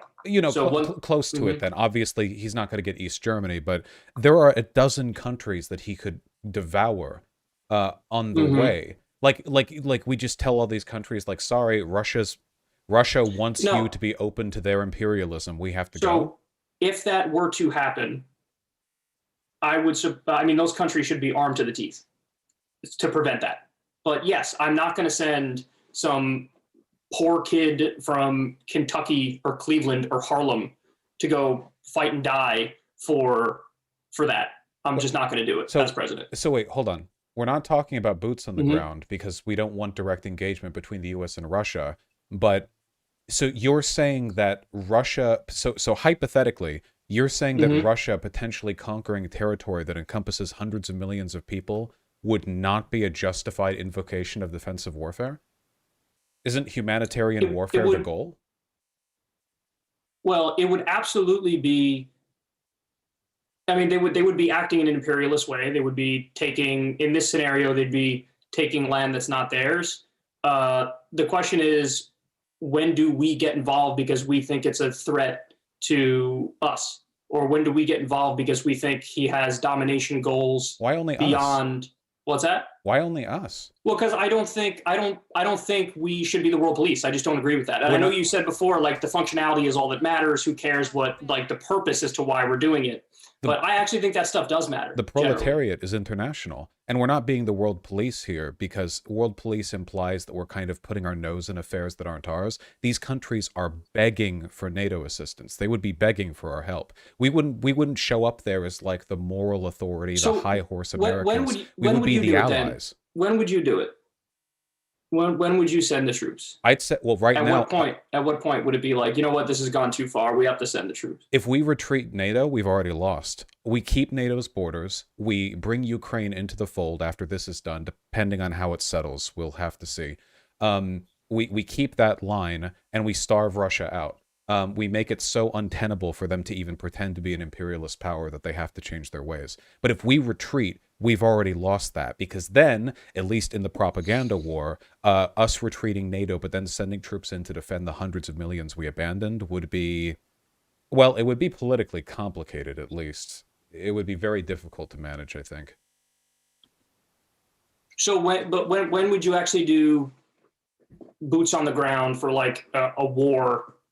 In a hypothetical where he keeps going beyond eastern Ukraine, beyond all of Ukraine, you know, tries to reestablish the old Soviet Union. Which point, which country, which line are you like, Well, got to do it? Poland, Romania, and Slovenia are all NATO members. So if they cross Mm-hmm. that line, then that's the line that we drew So already. your line is what I said before too, just the NATO countries basically. As soon as he goes into the NATO countries, all bets are off. But you want to retreat NATO. You want to give him an extra dozen countries to play with before running up against our borders. I think we should expand I NATO. I want Russia to be NATO. I don't know. Why not? Fuck them. Um, I genuinely, honestly, Vosh, after having this conversation, I don't know where I would draw the line, and I don't know.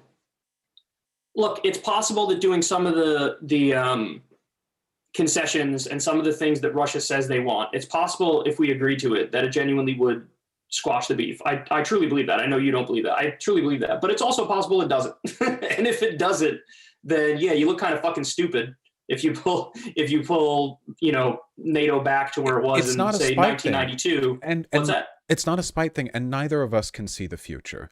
I'm interested in your perspective on this. We agree on a lot. We don't run in perfectly identical circles. There are people who are running around right now, completely justifying everything Russia does. Like Ukrainian aggression must be yeah, blah blah blah. The language that you used trended close to that at some points. Ukraine being a fake state, though I think I know what you meant when you said that, like a post-Soviet Union, immediate, Yeah, line in the the sand. borders were drawn in the 1990s. That's what I mean. I think it existed as a product of USSR, but were the borders changed after the Soviet Union fell, or? I don't know. All I know is the borders were drawn in the early 1990s, and obviously part of it is ethnic Ukrainians, and then part of it is more ethnic Russians. That's all I meant by that. Borders are all artificial, of course. I'm just not much of an isolationist. When like people dying in Ukraine are people dying home. Home is Earth. I worry. Obviously, nuclear war must be averted, but I think we have to approach this situation with an attitude of unimaginable contempt towards Russia, because the most charitable interpretation of what's taking place, even from your perspective, is they are manufacturing a justification for invasion based on false concerns over NATO aggression on Russia's border. I think both actors, the West and Russia, I think they both think they're acting defensively when in reality, to differing degrees, they're both actually acting offensively. But Ukraine is literally acting defensively. No, I understand that, but I'm not even just talking about Ukraine. I'm talking about everything post-Soviet Union breakup from then all the way until now, both what Russia did in Georgia and Ukraine and Crimea and what the U.S. did with further NATO expansion. I think that every step of the way on the side of the U.S. and Russia, they genuinely thought we are acting defensively, but in reality, both sides were actually acting offensively. And so, you can see how we got to this terrible point, because if everybody's, and you brought this up earlier, it's like that is the go-to move of authoritarians. That is the go-to move of imperialists. Is like you scream and you play the victim as you actually act offensively and aggressively. And I think there's been a lot of that happening on both sides of this to different degrees. Do that though. NATO, the countries that are in NATO. I'm talking about with the NATO expand. I'm not, first of all, I'm not saying they're perfectly analogous. I'm just saying that there are differing degrees here. But yeah, NATO expansion towards Russia's border was in effect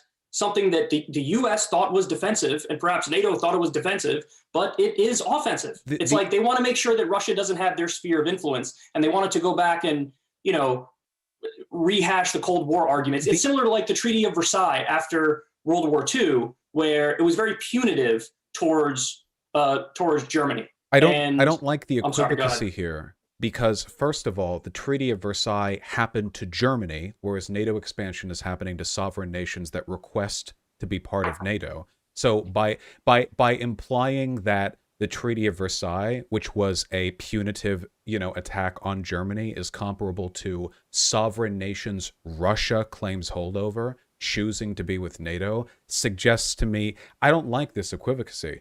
Obviously, Russia and America are both acting in their geopolitical interests, but the difference is the countries that are in NATO want NATO there. Obviously, there are some complexities historically, but in terms of, Estonia, Latvia, what have you, Ukraine now, Poland, these countries want us there. What Russia does, they're also acting in their geopolitical interest, but that's what all countries are doing all the time. The difference is we do it because our superior economic bloc and our relative stability affords them protection and economic resources, and Russia just invades countries that are weaker than it. I think what if there just wasn't a NATO though, going back to the beginning, or at least not expanding post the original like 1940s countries, which was a very limited number of countries? Imagine we lived in a world where that was the case. NATO isn't the issue here. Russia is the issue. I'm asking you a question. I'm not implying anything beyond the question. I'm curious if NATO was never expanded like it was in the 1990s and the early 2000s, if it just stayed in the original 1940s countries, which was not many countries at all. I don't know if it was 13 countries or 20 countries or whatever it was. I think Russia would have done exactly what it did anyway, because Russia very clearly is not acting out of a perceived fear of NATO. You are buying the propaganda line if you sincerely believe them when they say that, yes, our invasions of these adjacent neighboring countries are totally because NATO expansion is happening. This is literally George Bush really thought invading Iraq would prevent another 9/11. You would never give water to this kind of behavior if it was coming from Americans or American officials. Do not justify Russia's imperialism by linking it to this. Now, it's true that if it is though, even if you're not saying, to explain where some of this comes from. You're giving it a more legitimate explanation than it deserves. The explanation is that they're looking for an excuse to expand their geopolitical sphere of influence. It's not a coincidence that the Crimea thing and the Georgia thing lined up perfectly with NATO expansion. Would the invasion that's not a coincidence. Would the invasion of Iraq happened without 9/11? Is it a coincidence that they happened one right after the other? They used it as the excuse. I get what you're saying. Russia used this as the excuse, but I think that there is, to an extent, it's reasonable from their perspective to view it that way. Invade Georgia because NATO expanded on their other front? Did Chechen false flag attacks? No. So look, I just want to be clear. You think the entire narrative? Do you think the entire narrative about NATO expand? Like, you think they don't even believe that the West is a threat and NATO's a threat?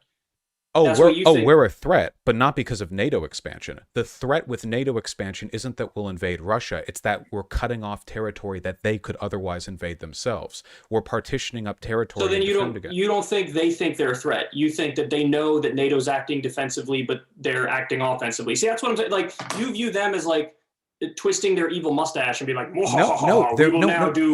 they're just acting, and it's like, no, they think they're acting defensively, acting in their geopolitical interest. Wait, I'm sorry. Do you think Bush was acting defensively when he invaded Iraq? Do you think he thought that? Of course not, but I don't think. Wait. Do you think he thought that, or do you think there were other interests that he had, and he could use 9/11 as a convenient excuse to continue his father's legacy? it's possible that they bought some of the defensive bullshit of it. Yeah, that's Of possible. 9/11, the Saudi linked. So do you think he was twirling his evil mustache? I've seen how you talk about like the invasion of Iraq, by the way. Well, You are not sitting there saying, well, you know, if it weren't for 9/11, they probably wouldn't have. And 9/11, you know, there was a link, and if only 9/11 had, like, I know that, you know, that I think they geopolitics isn't that some of the simple. some you're right. Some of the bullshit they believe. Some of it is they're looking for the excuse anyway. But that's the same claim I'm making about Russia. Is that some of it they believe, and then some of it is just a convenient excuse. You I acknowledged earlier I in think this it's debate that complex NATO in can't both. invade Russia. We can't invade a No, nuclear power. I don't think they're going to invade them. I think it's factual to say, even under a situation where they expanded right to their border in every respect, that they're not going to invade them. But I think that from their perspective, they might think they actually will do that. I don't think that's a crazy claim. Just like I think some of the people in the The U.S. government officials? leading up to the attack on Iraq really thought, like, no, I buy some of this bullshit. I But buy some of this stuff, the justification, the they rationalization didn't. for the Colin war. Powell was instructed to lie to the United Nations. They knew they were lying. He was instructed. Colin Powell had moral obligations, or sorry, moral objections to the line that he was told to give the UN. He had to be instructed to do so, and because he was a simpering bitch boy, he did it. They knew they were lying. They lied to the American people, and you've said they've lied to the American people. They Don't. definitely lied to the American people in the sense that the things they were saying were factually false. But going inside their minds and going back then, did they all think they're twisting their evil mustaches and being like, No, "Mohaha, we're going they to do this invasion"? consciously Or lied. look, I'm trying to think this out in real time with you. I think that it probably both things are true. Like, to some extent, some of the people thought, no, this is really defensive. And some people thought, well, we're just kind of using this as an excuse. And I think it works the same way on the Russian side. If I think it's analogous on both sides. if Do you you disagree with can't, that? if I would be shocked if anyone with any semblance of power in Russia sincerely believed that NATO was going to invade Russia. If you Not don't, even invasion, but that they're a threat. That they're a threat they're a in any threat, sense, economically, totally destroying, oh, stuff like that. economically, undeniably, sure, but that's the game, baby. Russia's in a different trade bloc. That's kind of their fault. The West made an effort to integrate them into our trade bloc after the Cold War ended, and they That didn't. is true. Yes. Yeah, with regard to this, like, if you're not, I've seen you talk about the Iraq War. I know you don't go like, well, you know, I don't think they were evil twiddling their mustaches. I think some of them probably legitimately did believe. We know that nation states will lie and use any justification they can get away with to extend their political influence, to justify geopolitical grabs.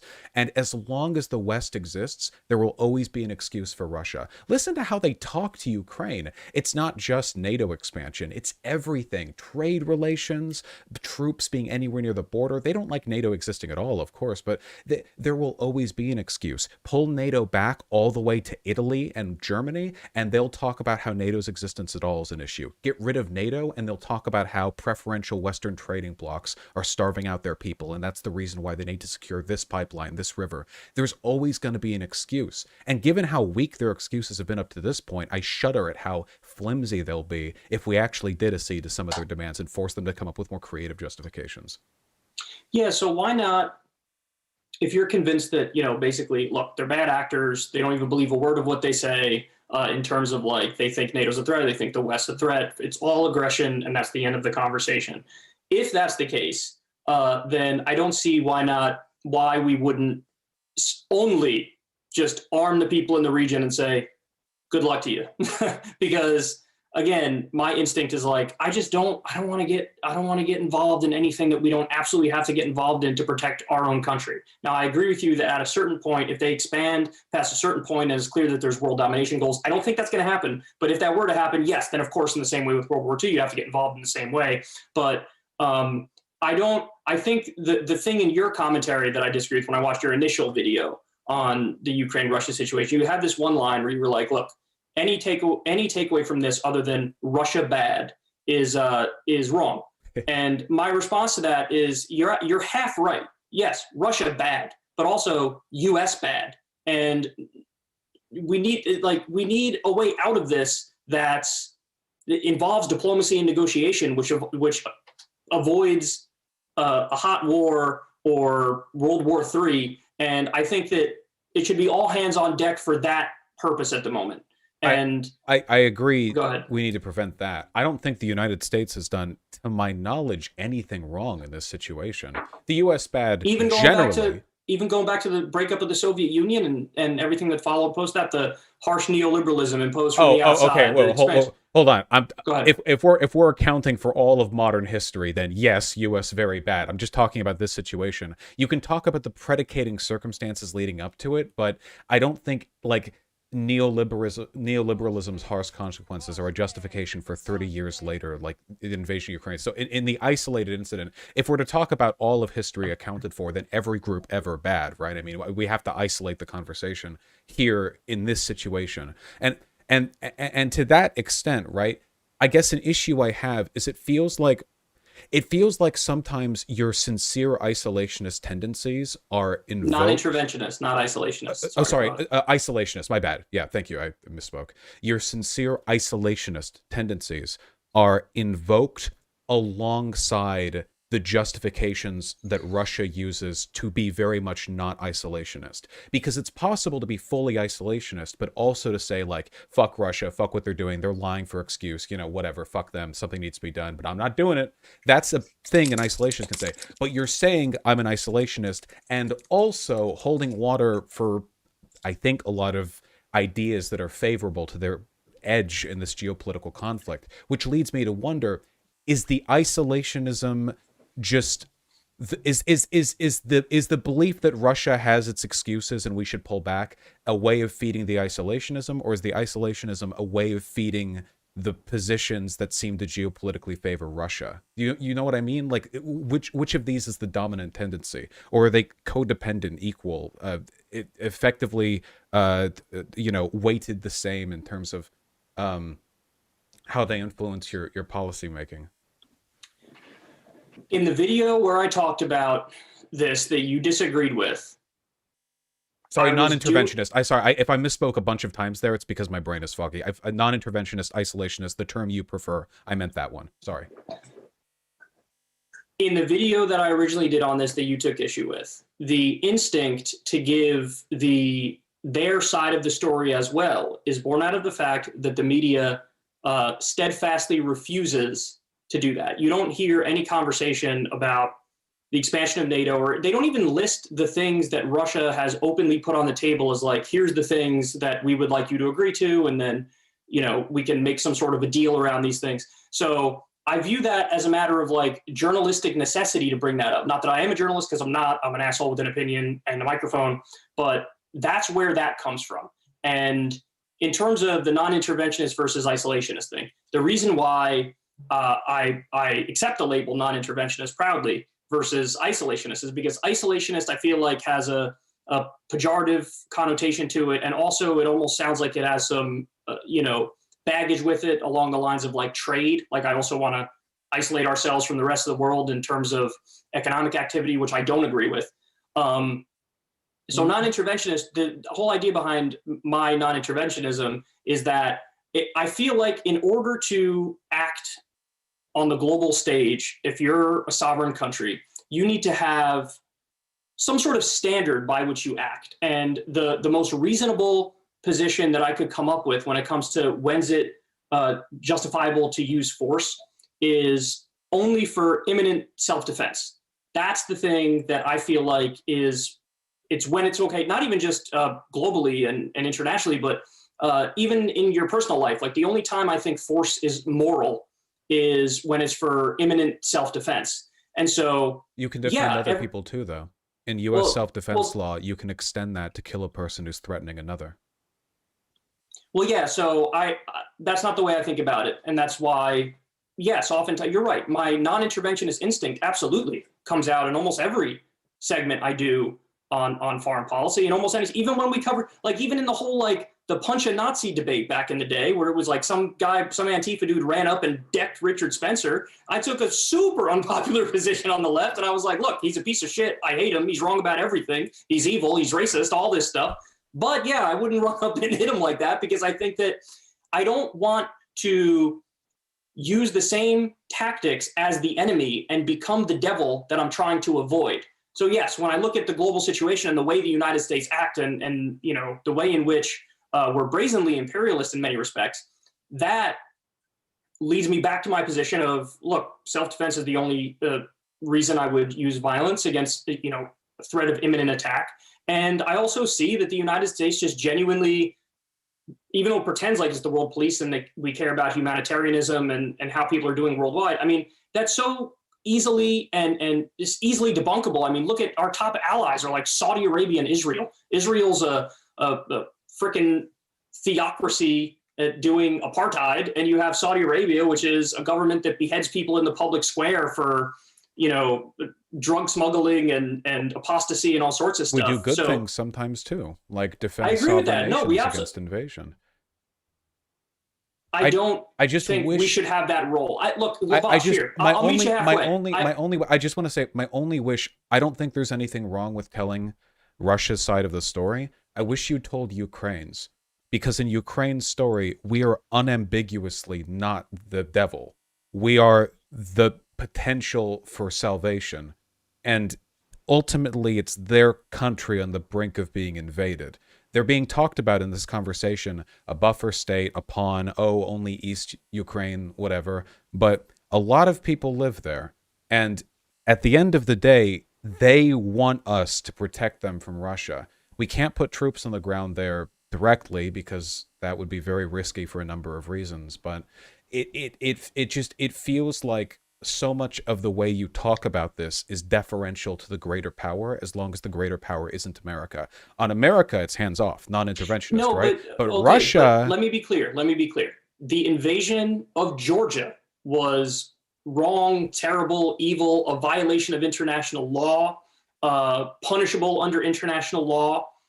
Vladimir Putin is a criminal as a result of that. The exact same thing is the case for Crimea. The exact same thing is the case with an invasion of Ukraine if that happens now. Even though I'm giving all of what I think are the nuances and the complexities and the mitigating factors in here, that doesn't deflect one bit from the ironclad reality that Ukraine is a sovereign nation that under no circumstances should be invaded. So that's one of those things that is so obvious that I didn't think I would have to spell it out so clearly, because I would assume that you would understand, since we've had many conversations and we've both acted in good faith, that you would understand that it's not like the reason I'm not saying that is because I secretly, in a sinister way, agree with Russia invading countries and jacking part of them. No, it's just one of those things that's so obvious that I thought it doesn't even need bearing repeating. I don't think your silence is indicative of the worst position you have on the issue. But I think the information we choose to provide is important. And it is undeniable that in your video, Ukraine was a buffer state with significant portions of ethnically Russian people who wouldn't be that unamenable to a Russian invasion. We should not get ourselves involved. And also NATO and US bad. And while Russia bad. All the above. Well, I did watch the video here, and the issue is that it's a video in which the situation is Russia invading Ukraine. So it seems like, in terms of the weight given to different pieces of information, you can talk about the geopolitics that lead to it, of course, what practically can or can we not do.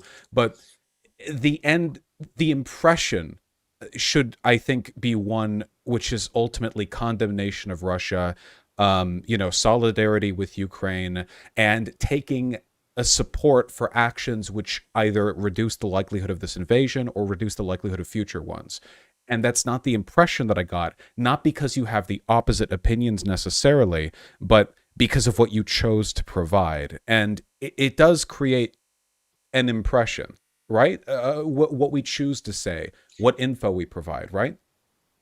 Well, I mean, look, I think I don't want to go through your videos and nitpick things you've said on foreign policy that I disagree with and imply that this might mean you have some sort of unfair bias towards the State Department, as you brought up earlier.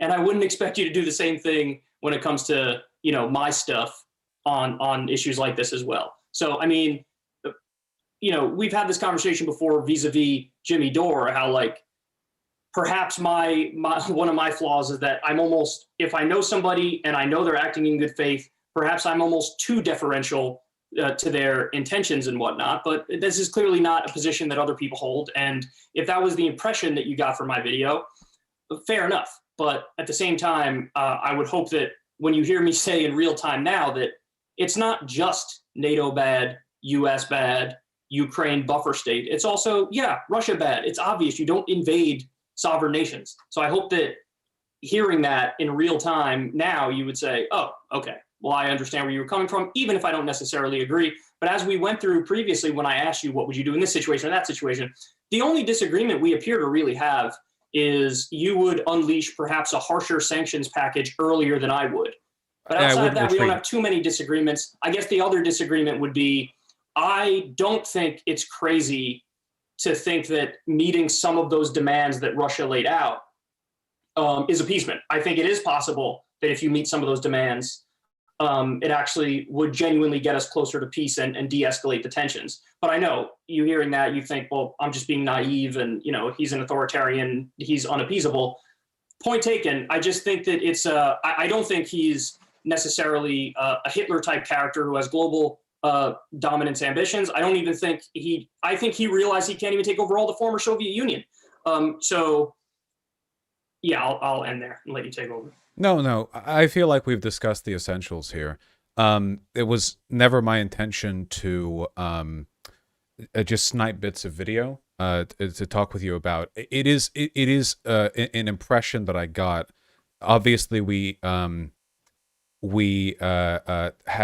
some different priorities when it comes to geopolitics, and some, it feels, sincere disagreements outside not just of what we believe is good or bad, but what we think can be done.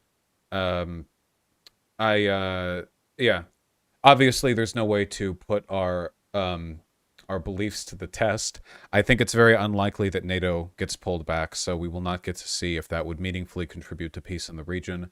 I have no doubt that antagonism will continue throughout my life, no matter where NATO is, certainly if it's kept at its current borders. And I guess we'll just have to see how that gets dealt with. Hopefully it never escalates to World War III.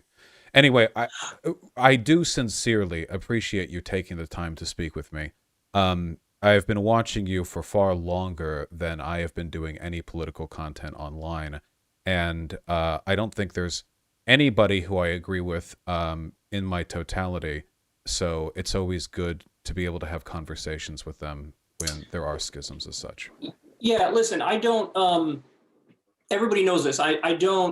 I'm a very introverted person. I don't do too many collaborations or interviews with other people. I mean, we have Crystal Kyle friends, but she books everything. I just talk to the people when, we're actually on air and whatnot. But I don't usually do a lot of things outside of just staying in my lane and doing my show and stuff. But yeah, I mean, the reason why I come on here and I talk to you about this is because I like your content. I mean, look, granted, we both know we don't agree on everything. Usually what I do is I won't click on the videos where I feel like I am a pawn of the State Department. Yeah, there is some disagreement there. I do get a lot of money from the CIA. And I get very much money from Russia, Mother Russia. But yeah, like I like your stuff. I always watch the things. A lot of things catch my eye. You're in my regular rotation of stuff that I listen to. So yeah, I mean, I try my best, and I failed at this from time to time, but I really do try my best. When I'm talking about other people in the left space, I try not to go after them or burn bridges or create ill will. And I know you used to have a thing. What'd you call it? The cum pledge or something?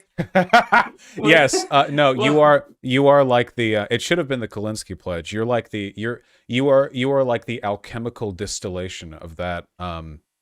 Of that pledge. You honor it with remarkable consistency. And how did it go? What was the thing? Oh yeah, it was like come CUM. Don't argue with lefties online. Get a lot of sleep. Wait, chat, I don't remember. Wait, what was the come? Well, oh god, it's been a while. I've been arguing with so many people. It's don't get mad online. Get enough sleep. What was the third one? Chat?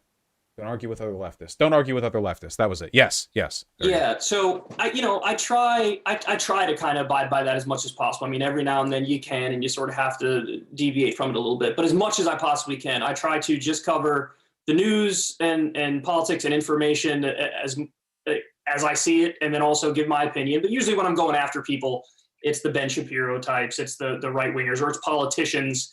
So yeah, I try to abide by that as much as possible because I do think it's important. And maybe, hopefully, me and you, not just having a conversation like we did last time where it was almost all agreement, but having a conversation now where we disagree.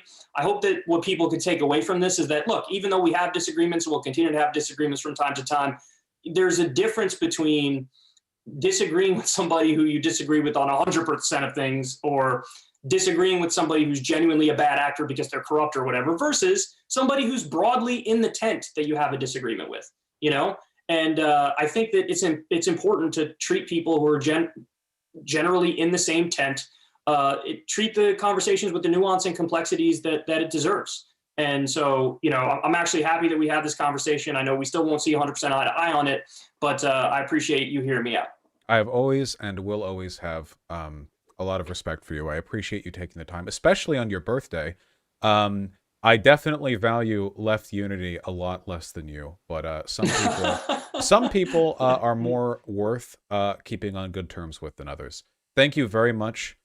I meant you when I said that. I didn't mean to Thanks, man. be ambiguous. I appreciate that. I hope you have a wonderful day. Thank you for taking the time. Go eat birthday cake if you like cake. Some people don't like cake. I will probably. I don't think I have any fucking food in my house, so I don't know Get what a I'm gonna cake. do. But I'll figure it out.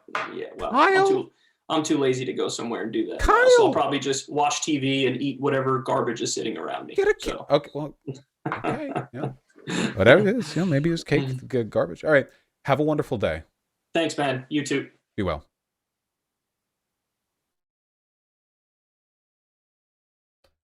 I have no doubt there are people here who wish that I had been more antagonistic. I'm very happy with the way in which I delivered my points, and I have no corrections for myself. Anyone who, yeah, and I feel like the issue has been discussed. The different perspectives have been aired, and though I cannot magically change the minds of everyone else, I feel as though I've done a good job advocating for what I believe in. Finley, if sanctions are to be put against Russia, I think they should be prioritized against oligarchs first.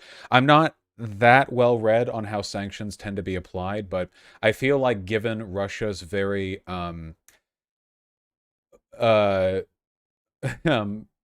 bimodal income distribution, it might be possible to be more selective with the targeting. Is that possible? Well, if a Russian citizen owns property in the U.S., they're probably doing okay, right? You're probably not starving the average Russian by freezing the assets of people who have, like, a vacation house in the United States or a penthouse apartment in Manhattan. Just a guess of mine.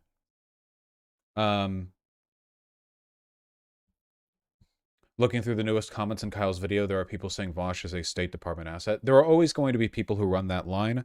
I do, for what it's worth, implications aside, I do not think that I don't think that Kyle is like a Russian state asset. I think that Kyle is on good terms with people who basically are, though. Obviously, the gray zone cucks, also known as the cuck zone, also known as the everything they claim to hate in the rest of the Western left, also known as the bitch boys, also known as the chemical weapon sniffers, also known as the... I don't know, they're just kind of dumb. It's a long name. Yeah, Russian names tend to be like that. This is their official Putin-granted name. He knighted them. Yeah, just open the window. There are types that are. There are going to be people who will dismiss anything that I have to say because it comes off as pro-American and because I used harsh language with Russia. But I want to be clear about something, okay? I am an anarchist. Nation-states are bad. They are forms of political organization that have caused more harm and destruction than literally anything else in all of human history.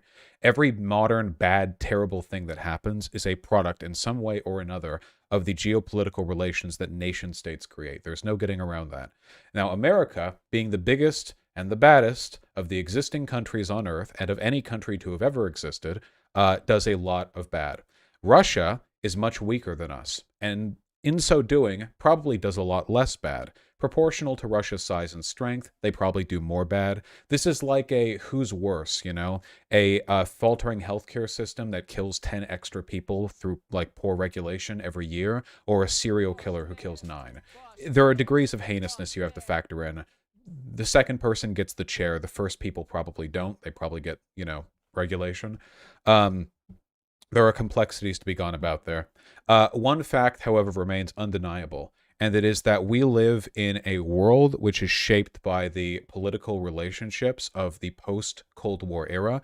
We live in a world of explicit decolonization and implicit neocolonization. Or to put it another way, annexing territory is not something that happens anymore. The fact that a country with nukes feels like they can get away with that is very, very scary for a lot of reasons. Nowadays, when America does imperialism, it's either us invading a country to bring democracy, which, again, not a defense. We didn't bring democracy. We killed a lot of innocent people in Iraq and Afghanistan. But it's not done through the premise or the pretense of annexing territory or just conquering our neighbors, or in that case, not our neighbors. It's done usually to foment geopolitical power in the area and bolster the power of our allies. Israel benefits from our occupation in the Middle East because by proxy it helps it's complicated. It's very, very complicated. But it's usually not just let's take this territory, because that's a very old, antiquated way of engaging in imperialism. And there are reasons why neocolonialism is in many cases better than colonialism. Or to put it another way, if you ask the average Ukrainian citizen whether they would rather A, have Russian foreign investors and venture capitalists put money into their country, or B, be invaded by Russia, they would probably choose A, because the former is a little less scary, especially when some people have nukes. It's a little bit less frightening. Anyway, I'm going through all of this, and the reason why I'm doing so is because I want you guys to understand this isn't about America being good. America sucks. It's not about NATO being good. NATO doesn't exist because Western Europe and America want to protect Ukraine. NATO exists because they want to protect themselves, because forming a web of political and military alliances makes your country more safe. If America could benefit from damning the rest of the world to hell, it would do so. If it was in the geopolitical interest of the United States to just disappear the rest of the earth and just live alone as a singular nation, they would do so. Which is one of the reasons why it's so essential that you build a global national framework which fosters codependence. This is why mutual trade blocs are essential. This is one of the reasons why it's very important that countries trade with each other and why I'm not a protectionist. The more countries trade with each other, the more disastrous it would be for those trade relationships to be interrupted by, say, for example, warfare. This is the reason why there's not going to be any boots-on-the-ground conflict between China and America. That would collapse both of our economies in like 2 seconds. You guys know that, right? Not to mention, China holds a lot of U.S. debt, which means that they literally hold U.S. dollars, like hundreds of billions, trillions of U.S. dollars, the actual U.S. dollars. So what happens to China and the value of the debts they hold from us if the U.S. dollar collapses because of war? See, mutual economic codependence, I guess mutual and codependence is a bit of a redundancy there, but codependence economically is really, really, really, really, really important at preventing war. You want the consequences of war to be so bad that you lose even if you win. That's the goal. You want the consequences to your economy to be so devastating that no military victory could ever outpace them. Ever. That is the goal. Now, this is one of the reasons why NATO exists, and it's one of the reasons why Russia is dangerous. See, Russia is engaging in imperialism right now the old-fashioned way, not through trade relations. And the problem with that, and the problem with Russia being so dangerous while also having such a small proportional economy, is that it's really difficult to form that trade relationship with Russia. Russia doesn't have this big booming economy full of middle-class people that will all go to shit if they ever declare war on another like West Allied country. You guys understand what I mean? Russia's inability to be a part of our broader trade bloc means that they're less susceptible to the strategies that we use to maintain peace. Yeah, China does neocolonialism, and they do annex territory, don't get me wrong, but I don't think they do it in the same way, and I don't think they do it in a way which steps on the toes of the West. They do with their neocolonialism. Their traditional colonialism, they do it in ways that don't step on the toes of the West because, again, trade relationships, blah, blah, blah, blah. With the Russian situation, I'm just frightened because it seems like they have nothing to lose. There isn't this big, well-developed middle class in Russia for whom the economy would collapse if they lost like trade relations with the United States. They should have adopted a Juche Putinist ideology. You see, they are not self-reliant, but they're just it's not part of the same block. It's important to be able to overcome that. No, nothing that I'm saying right now, nothing at all that I'm saying right now is a defense of the United States of America. This is just a simple read of the way the world works right now and the systems that we use to disincentivize warfare between major countries, especially given the fact that Russia is a nuclear power. It is, in fact, the second largest nuclear power in terms of how many actual nuclear weapons they have. Very, very important that they get along with the rest of the world. Do you guys understand? This is why it's so important that Russia fall in line. It is not enough that they act peaceful. They need to make themselves vulnerable to the systems by which we promote peace. And I don't care how powerful they are as long as they exist within those systems. They can fall in line and be at the front of that line for all the fuck I care, all right? I don't give a shit. It's not like America's cool, actually. But they need to be in the line because these systems are how we prevent warfare, and they do have danukes. Hold on.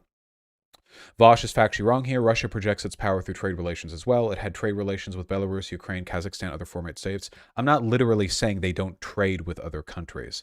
If you want to take a look at the total export import metrics for Russia compared to the fucking United States, you're free to. I'm not saying they literally have a completely walled off economy, but that's not the mechanism by which they also notice how the countries that Russia trades with are also the countries within beating range. Isn't that interesting?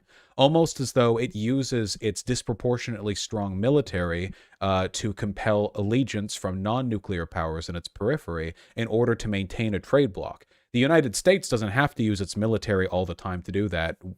We have enough money, we can just buy them out. But the Soviet Union, they need to resort to other methods. Keep in mind that I am simplifying this a little bit, but I think what I'm saying right now is a good read of the situation broadly. If you want to learn more about it, you're free to get an entire master's degree in foreign relations, because it's not like I know all the details of this shit. But anyway, just to be clear, that's what I mean by Russia needs to fall in line. Do you guys understand that? I just want you guys to understand that. It's not about them being subservient to the US. It's about them aligning themselves with systems that prevent countries with nuclear weapons from firing at each other, which would be good.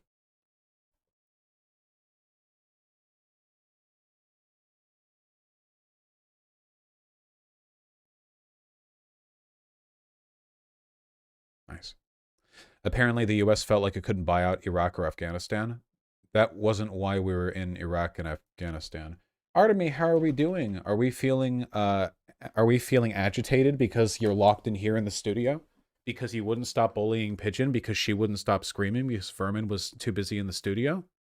How do you feel about geopolitics? Are you a fan of Russia? Are you an American fascist or a Russian fascist? Earlier today when I was going down to get some food, my bagel, I heard him growling. I assume some neighbor of mine made a noise somewhere within a quarter-mile radius of my house. He was growling so loud. Yeah, you were being a little growl boy. Little growl boy, yeah. And then I held him, and he was going... Was that true, Artemy? Am I being truthful? Did you go...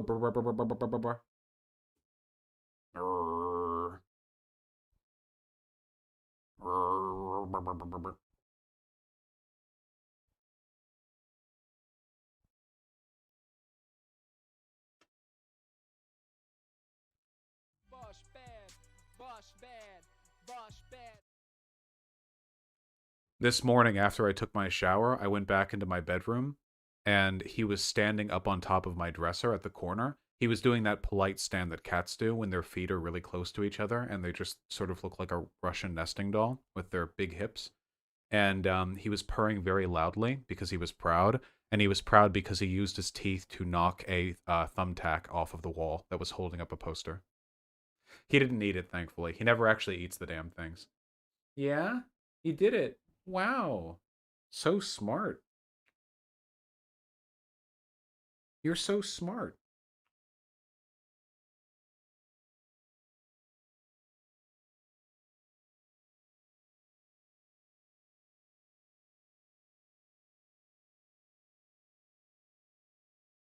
I want to hear the kitty. He's chill. He does, however, want to leave the room, and I will acquiesce to his request. Oh, you going up? No, I'm letting you out. Here. Why'd you take the long way?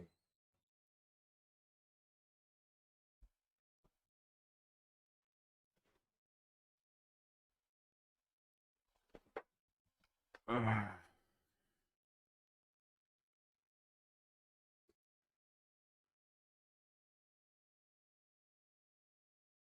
What is this? Okay, we're gonna read this and then I'm gonna dip. Sorry, it has to be a short stream today. Holy fuck, I'm sweaty. Stream is going to be tomorrow night. I have a few things scheduled for it. Eat shit. I have a few things scheduled for it, and I think a high school student is briefly interviewing me. It's been a while since I've helped out a student.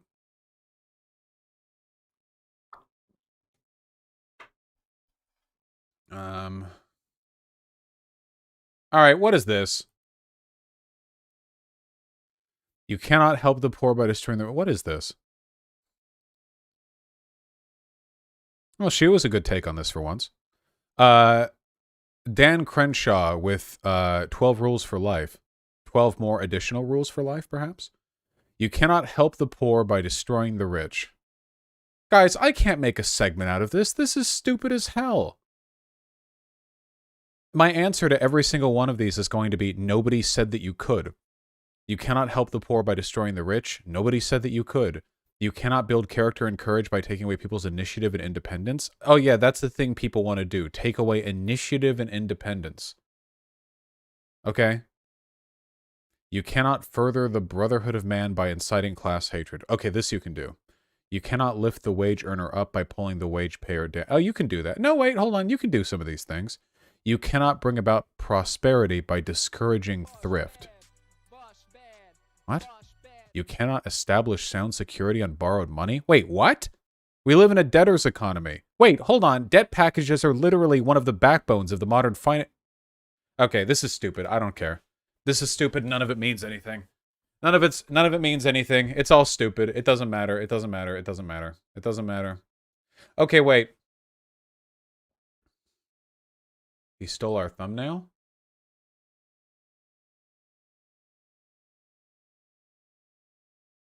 Holy shit, he did. I actually think this is funny as hell. Hinkle stole our thumbnail. See? He just added himself smoking a cigar at the top of it. Sorry, guys. That's creative license right there. That's, what do you call it? Fair use? I think that's funny. Oh, he removed the L as well? I think it's funny. What is it with the Jimmy Dore types and the word expose? They use it so often. I feel like anybody who uses the word expose more often than once, like a year, it's probably not worth paying attention to. Yeah, it's rightoid speak for sure. Hey, you were right about Tim Pool. What? Tim Pool slams conservatives for accepting the Ahmaud Arbery verdict. Can we do this later? God damn it, you guys.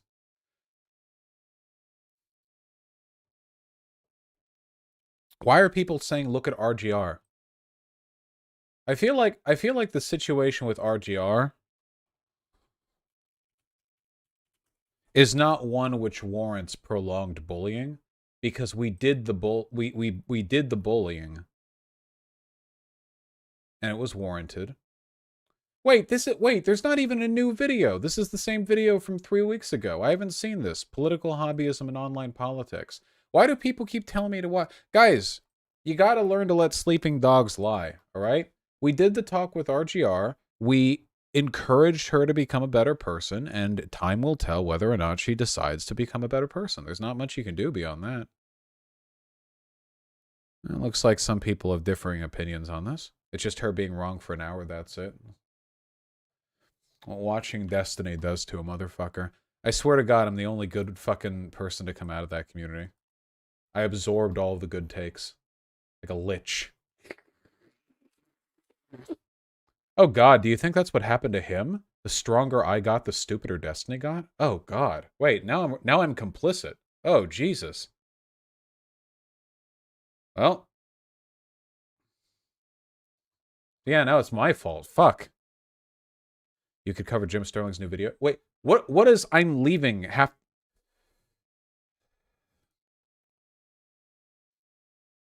What Jim Sterling isn't Jim Sterling good?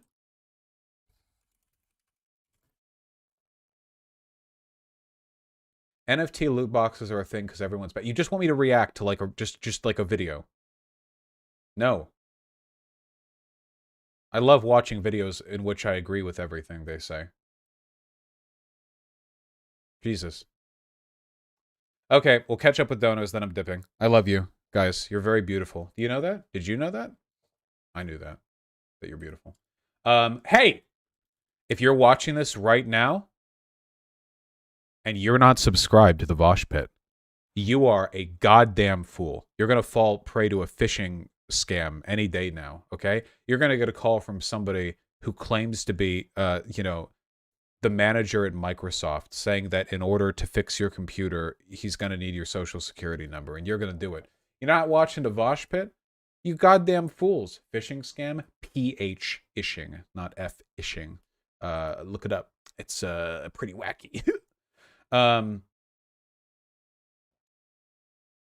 Pretty wacky stuff. The metrics on the second channel have actually been doing really, really well lately. Actually, you know what? You know what, guys? I'm declaring it. Do you guys remember how in the Civilization games you can start like a golden age if you sacrifice a great person? At least that was how it worked in Civ 4. Like you'd have a great scientist or a great artist and you could... That's only in 4? That was a really great system, okay? I am officially, all right? I am officially beginning the Vosh Golden Age, all right? And the sacrifice was... I papped Artemis' belly earlier. That was like kind of a sacrifice. I like papped. So we'll just run with that, okay? Numbers, we're going up. They're going up to the moon. We are perilously close to 400,000 subs in the main channel. So if you're not subscribed, do it. Or you're dumb and also ugly, but you can be made beautiful again by subscribing. If you're already subscribed and still feel that you're ugly, you're not. You're subscribed to my channel. Get over yourself, you fool. That's a low self-esteem issue. You look gorgeous today. Also join the Vosh Pit. Oh yeah, we have to make a custom URL for the Vosh Pit. The Vosh Pit is also doing really well. We're actually about the same distance from 400k on the Vosh channel as we are from 100k on the Vosh Pit. What if we hit both of those? How poog would that be? I think that would be extremely poog, personally. So you guys, get on it. Make sure the line goes up. Vosh, don't forget the Vosh cord. I ceded control of the Vosh cord. Those of you who are in the Discord will remember the day his Majesty Dingle was appointed. Hail Dingle. All right. Another call-in show when you hit 400k and 100k. You know what? Fine. That's my promise to you degenerates. We skipped it for 300k, but we're going to do it for 400k. Get me up to 400,000 subscribers on the main channel, and we will do an all-day call-in stream.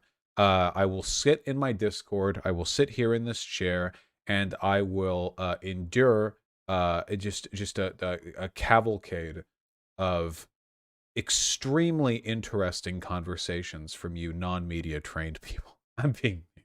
I like the call-in streams. They're just a bit tiring socially. Okay, let me let me read these donations. Russian name for the $2. Hi, please take me off State Department list. Thank you, sir. Niet. Kalik Tessie, thank you for the $5. If you had a magic wand, would poofing the whole world back into city-states improve things, or is that just as bad as nation-states but more actors? I don't think city-states could... I don't really think they could develop nukes. Would they have nukes? They'd just be fighting all the time otherwise. I think that making the forms of organization more discrete doesn't necessarily solve the problem. I think we need to look beyond borders. Mikhail Andrej Molnar, with a very kind 10 euros, I really appreciate that. Russia is the most important ally of China. Will you say you were right when the U.S. defeats because of Ukraine, Russia in war with China, and the U.S. will be fascist under Trump, destroying communism? Yeah, if that happens, I'll say someone was right. Somewhere. Rippy and Paul DSSB, thank you for the $5. Thanks for holding Kyle's feet to the fire in a way that didn't burn the bridge. I'd appreciate more talks like that with him in the future. I understand that my audience has a strong dislike towards some political blocks that Kyle definitely gets some takes from. I've had private conversations with Kyle where he has relayed some genuinely insightful shit to me that has ended up becoming true. There are actually times that I was very tempted to give a take on stream that I thought was going to be correct that ended up being empirically incorrect. I incorrectly predicted the events that were going to take place, and I didn't talk about it because he told me. Example? I can't provide examples. But he absolutely does have valuable political insights. Should not be overlooked. Hot Boy Token Kimone, thank you for the tier 1 subs both. Really appreciate that. Yes, don't worry, we'll get plenty of angry Vosh, my friends. We got debates to run through on the email. Vosh cringe. Hello, you're not racist. You sent me an email saying you're not racist. I love you. I have not seen Psychopaths, I'm sorry. I will one day. And the FCB5, thank you for the $5. Sin Phoenix, the tier 2 sub, thank you very, very much. You should show your Final Fantasy XIV character. I think I tweeted a picture of her in lingerie like a month ago. Congratulations on passing your AWS certification for work. That's awesome.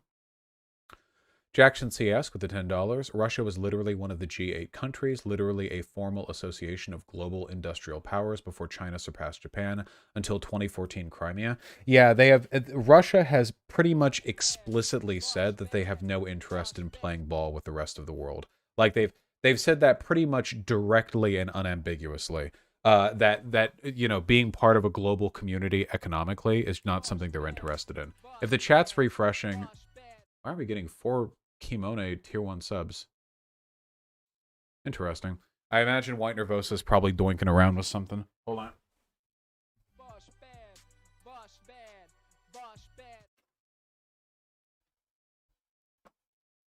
Doink! Anyway, I'm serious about that Vosh channel golden age. I feel like the content's been good lately. The streams have been a bit sporadic because I'm a hopeless Final Fantasy XIV addict, I'll admit. But I feel like the content itself, when I show up, has been excellent. My opinion. And headaches. But nobody believes the headaches. Hold on.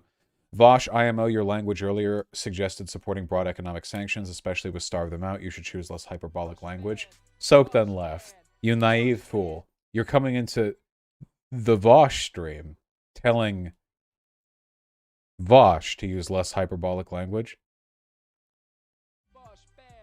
Do you have any idea how much trouble I've gotten in because I'm incapable of controlling myself? True, Jazz Dog.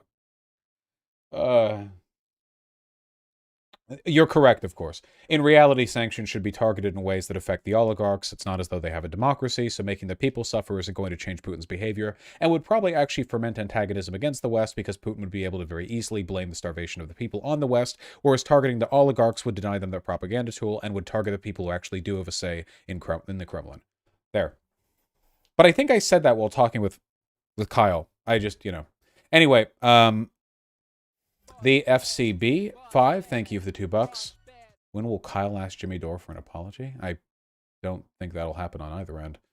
ATX Bub and Jimmy Carter, thank you for the $10 both. I can say with confidence that Vosh is way more hot than Shu, but I digress. Don't want to start a chat war. Much as I hate to prompt chat simping, Shu is a pretty attractive person. I appreciate the compliment. I'm being held in high regard here, if nothing else. Thank God for Vosh. For years, the left allowed anti-war sentiments to lead them to grinding axes for foreign authoritarians. Yes, thank you, Jimmy Carter, for your wise words. Stay alive longer, will you? God. And yes.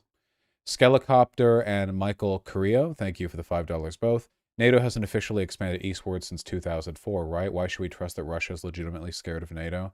I don't think they're legitimately scared of NATO. I think they just find excuses. They'll find excuses. They'll always find excuses. Mostia Messi, thank you for the €5. Really appreciate that. Casey J from LI, thank you for the $5. You did great. Now unban me, please. Wait, are you banned? Wait, Casey J. I recognize that name. Chat? Chat, what did this person do? Send me an email. Sake, thank you for the 4 gifted tier 1 subs. The fact that you have and have ever had any respect for the absolute circus that Kyle just put on embarrasses me. I love embarrassing my fans. 1938 Kyle, I'm going to pull what I call a Neville Chamberlain move and cede Austria-Hungary to Germany. About to engage in what we call a Chamberlain in the community. Yeah. Seven of Spades, the $2. Napoleon, just say Napoleon. Yeah, Napoleon would have been a good example. Napoleon was funny, though. Sake Tanuki with the 2 gifted tier 1 subs, and Arska Carvo with the tier 1 sub. Grill Kyle a bit on his fake country remarks. That was a bit disgusting of him. I talked with it for a bit. I think when he meant fake countries, he meant like they weren't formed by hundreds of years of geopolitical squabbling, but the lines were drawn sort of relatively. I still think it's a crass comment, but I don't think it was one of the more egregious things. They were there before Russia occupied them. When were their current borders drawn? Well, I know Crimea happened, but like basically when were their current borders drawn? Ukraine. Before World War II? Yeah, no, it was before. They changed during the Soviet Union, but they were around before, right? Yeah, it didn't exist as an independent state. Yeah, there are complications here. I don't know much about Ukraine's history. All I know is U.S. good, everyone else bad, America, rah, rah, rah, USA. Jimmy Carter, Akbar Ali, and Klese Carnate, thank you for the $5 all. I really appreciate that. If Russia kept its democracy, it would be in NATO and also the richest EU member. Can you guys imagine a world where, like, everything went good after the fall of the Soviet Union? Like, seriously, imagine if Russia stayed in the G8, if they like decided that they like wanted to be a part of NATO, that they wanted to participate in the modern trade bloc, and they were just like basically like Russia was just like a really, really, really large and disproportionately nuclear armed, like you know, Poland. With its problems, don't get me wrong, but like I would take Poland over Russia any day. Yeah, the borders have changed a lot over time in Ukraine. The real turning point is Mensheviks retained power in 1917 as there's no rise of fascism against the communist menace. Thank you, Socialism Done Left, for your wise words. K Monet, thank you for... I'm going to just thank you for 1 tier 1 sub because I assume the rest of them are just the site glitching out a little bit. So thank you for that one. Fizzy Damn Guilty, Sparkle Fairy and Sparkle Fairy again, and Any, thank you for the tier 1 subs all. I really appreciate that. Zephyr15 and Hersbird, thank you for the tier 2 subs both. Very excited to have this here conversation with Kyle. I am also very happy that we had the conversation, and I'm happy about how the conversation went. Obviously, like, an ideal conversation from my perspective would just be that I, you know, look into the camera and project my mind brain waves, and instantly everyone agrees with me. But unfortunately, this has yet to work, so I have to talk, and this is a flawed process. But I think I did a good job.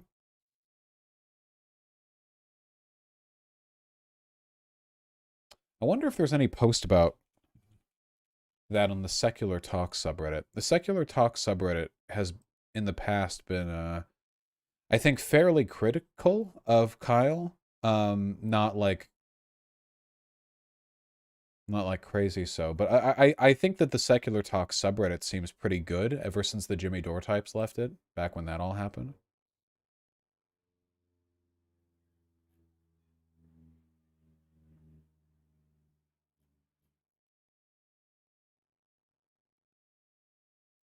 I'm seeing. Did they leave it? For the most part, yeah. Jimmy Dore's community had a bit of an exodus. All right, I'm reading through this, and they're all posting paragraphs. Oh, wait, here's a good one. This is not highly voted.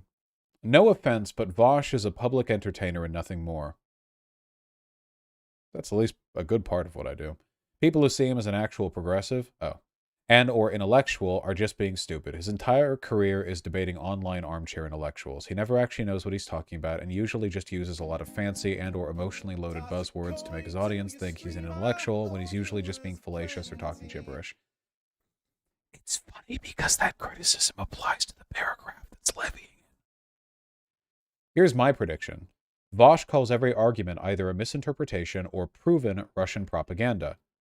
Source, Western propaganda, which isn't propaganda because you're just a conspiracy theorist if you question the validity of Western media without proof of Western media. And how Kyle is seriously naive for falling for it because Putin is a literal dictator / murderer, etc. Expect a very liberal use of terms like genocide, mass murder, dictator, and liar, and a lot of I expected better from you, Kyle, and a lot of edgy sarcasm rhetorical questions. Dude, people are like traumatized by me. Holy shit.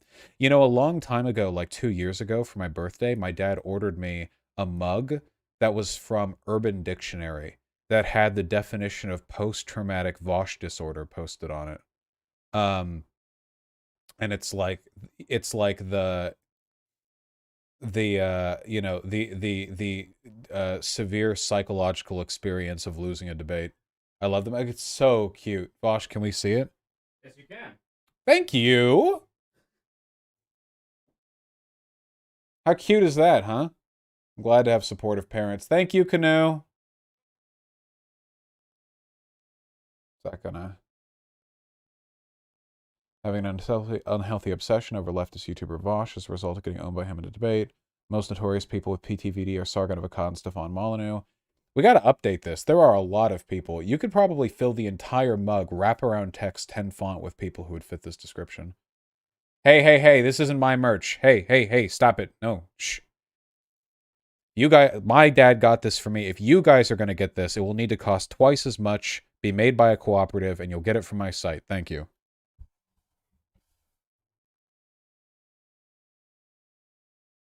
Made in China.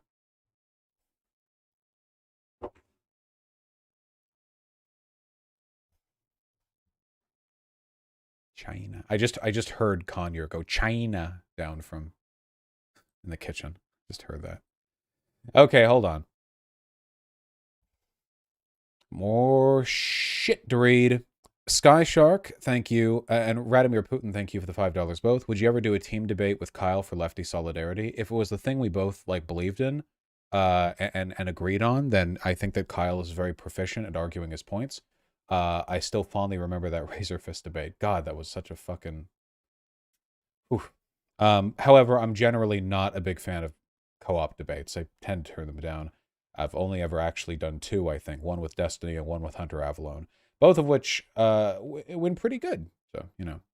Alex A with the 200 rubles. Vosham from Russia want to talk. I have some insights. What, so you can infect my brain with your Putin-esque communist mind virus via speech? No, thank you. Carbonated Peach Milk with the tier 1 sub. How come I had to quit Minecraft to resub? Radomir Putin, thank you for the $5. Have I seen Caspian Reports video in Ukraine? I have not, no. I'm afraid I don't know who that is. Still alive, the $2. Did you ever nuke anyone in Civ 4? Who did you nuke? No. I played Civ 4 in a pretty particular way. Nuclear weapons weren't really a big part of that. Yeah. Sake, thanks the 2 gifted tier 1 subs. I really appreciate that. Can we take a break from Kyle? I did some research by reading 2 RT headlines to appreciate the fact that we have an SOS named Abe Lincoln. SOS? The fuck is an SOS apart from the call for help? That does slap though. Oh, Secretary of State. Oh my God. I've never actually seen that abbreviation before.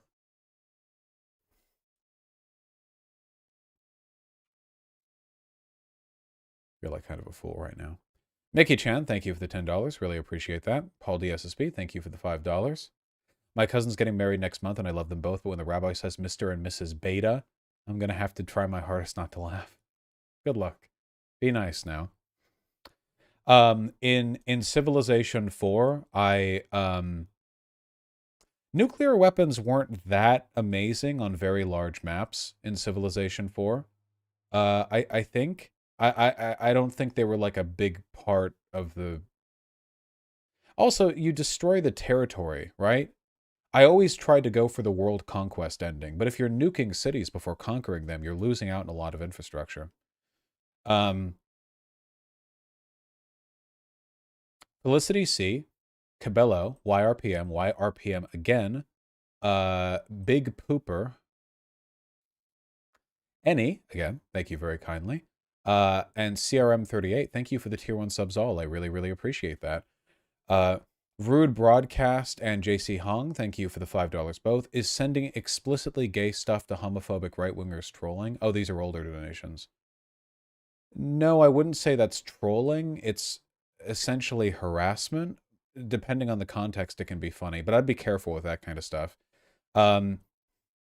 Yeah, I'd be careful with that.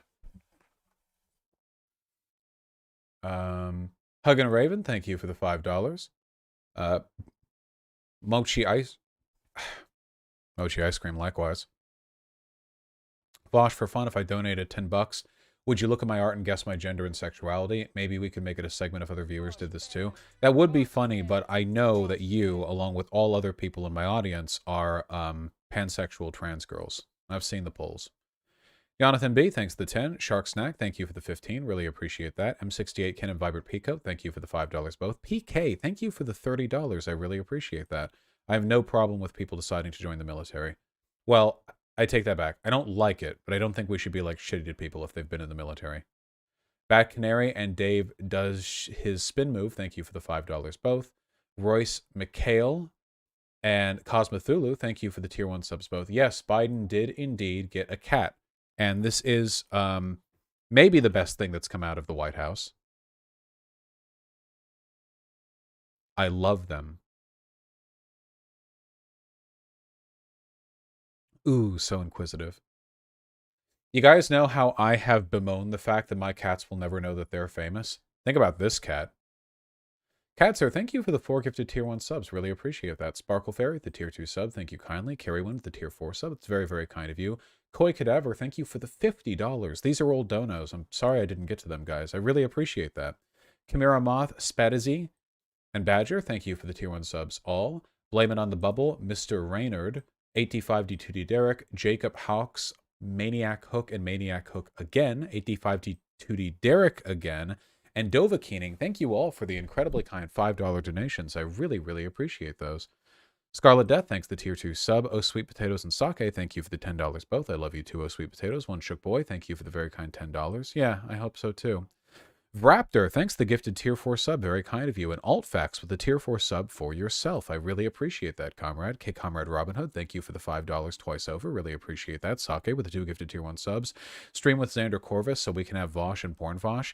I'd be willing to bet that most of you have probably seen as much Xander Corvus content as you've seen Vosh content, considering his prominence on favored pornography sites.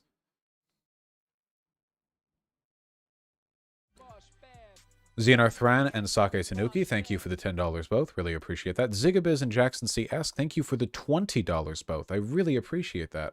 These donos are from 6 days ago. Vosh Cringe, Andre Bish, thank you for the $5 both. Really appreciate that. Satanic Cabal, thank you for the tier 2 sub. Zia Lee, thank you for the $5. Really appreciate that. Andre says hello. Thank you for the 3 $5 donations. The Sios with the tier 2 sub. Schluppen Life, the Palminator, Jazz Dog, Gulag 'em Up, Gabriel Fernandez, Brandon C, Gulag 'em Up again, Indigo Cozy, Zephodius, Virgilio GC, thank you for the $5 alt. Do you think you'll ever be cool with the Destiny again? It seems unlikely to me. But if Destiny ever gets his like brain in order and stops being a weird like spiteful freak about lefties and starts doing good things, then I will, I imagine, treat him with the same sort of distanced approval that I do to people who I generally dislike but think do good work.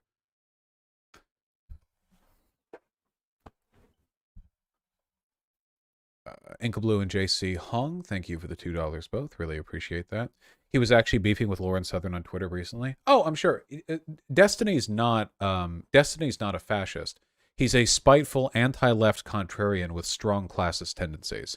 And there are times when being those things will mean that to own the left, you will say things that kind of sound like you're with the fascies, but that's not being a fascist. I doubt he would ever. He's too individualist to be one. There's an inherent collectivism to fascist and far-right thought that I don't think he would ever, for any reason, like really jump into.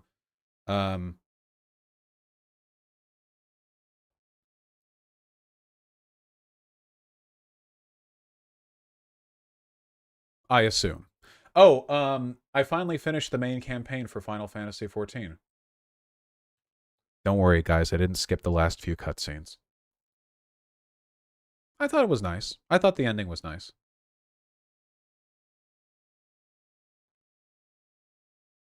Yes, you did, don't lie. I don't believe you, but I know about the final villain. I'll say it if it's not spoilers to you guys. I suppose it would only be spoilers to a few people. Just close your eyes. So, as I understand it, I haven't like looked up any wiki stuff. This is just what I've gleaned, but like what happened was that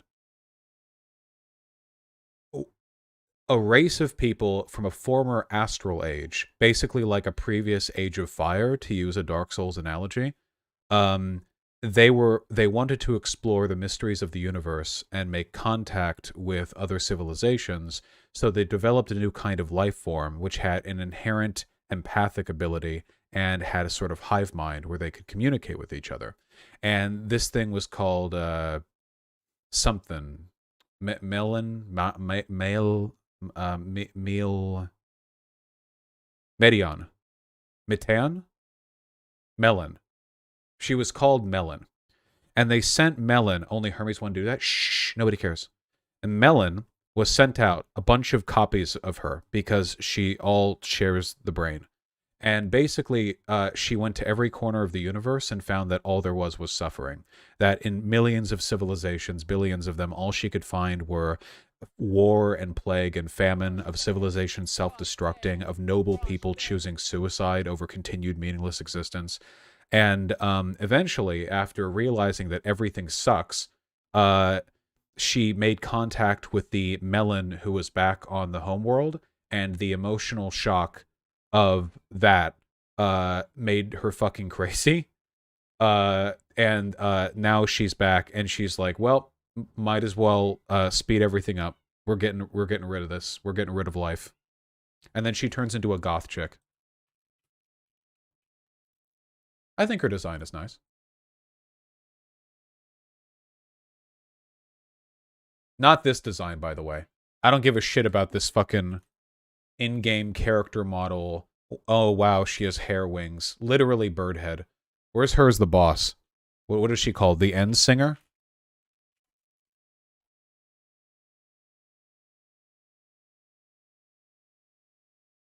There we go. There's the goth girl that ends the world. That's better.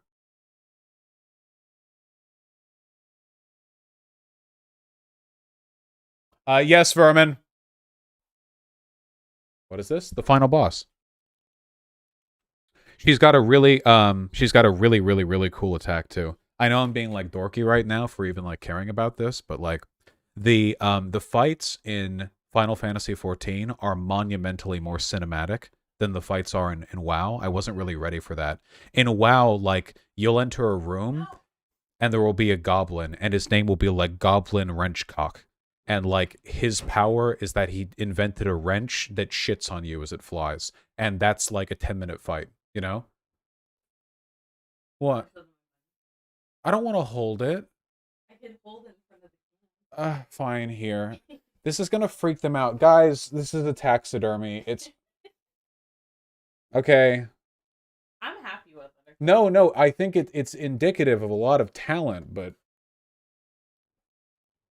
It'll show us gross. Wait. There we go. The pins are to keep things drying or whatever. It's a whole process. Yeah, they don't like it, see? They don't like it. Vermin gets all of their animals from, like, ethical sources, so I don't want to hear any of you. Bunny owner. Yeah. But anyway, it'll look less freaky when the pins are out. But yeah. Dude, what is that? It is the skin of an animal stretched over foam. Oh, the ears look fucked. Yeah, right now. But they'll be free soon. Oh shit, they want to eat it. It's an in-process work. Alright, so I'm going to finish my thought, okay? Basically, like, do you guys remember Siege of Orgrimmar? Or, like, literally any raid tier? Or, like, literally anything in WoW? Sometimes you'll just enter a room, and the boss will be, like, just a guy. It's like Goblin Grinchelcock, and it's like, here are my bucket of oil, you know. WoW doesn't have a tremendous amount of spectacle, but like all of the big boss fights in Final Fantasy XIV are like these ridiculous, fucking gigantic. You know, I guess that's fitting for a Final Fantasy game, but anyway, one of her attacks is that she recreates the end of one of the planets that she observed while traveling across the universe, and you see two planets orbit around the battle arena and then collide into each other and do a massive AoE around it, and then she freezes it because it's from her memory and rewinds it and does it again. It's actually super fucking cool. Credit to the art designers for that fight, dude. That shit was real. Because I kept dying over and over in that fight. I didn't realize what the fuck was hitting me. And then I realized, and it was the coolest shit. Oh my god. Yeah, wait, hold on. Can I find this? And the singer fight. Yeah, can I? Wait, hold on. Entire fight, including cutscenes, 51 minutes. Yep, that's Final Fantasy. Woo! Good thing I skipped those for the most part. Wait, hold on. What job are you? Machinist. I didn't realize Machinist was easy when I started it. I just like guns, but apparently people say it's easy, so I'll try a harder FPS. Or, FPS. I'll try a harder class for the next DPS that I choose. Oh, I muted it. Oh, wait, it's happening. I skipped to the right time. It's like a whole goddamn thing. Look there. It's the planet. They're spinning. They're spinning. That's cool as hell. That's so cool. And then she fucking freezes and rewinds it. The same end. Again and again.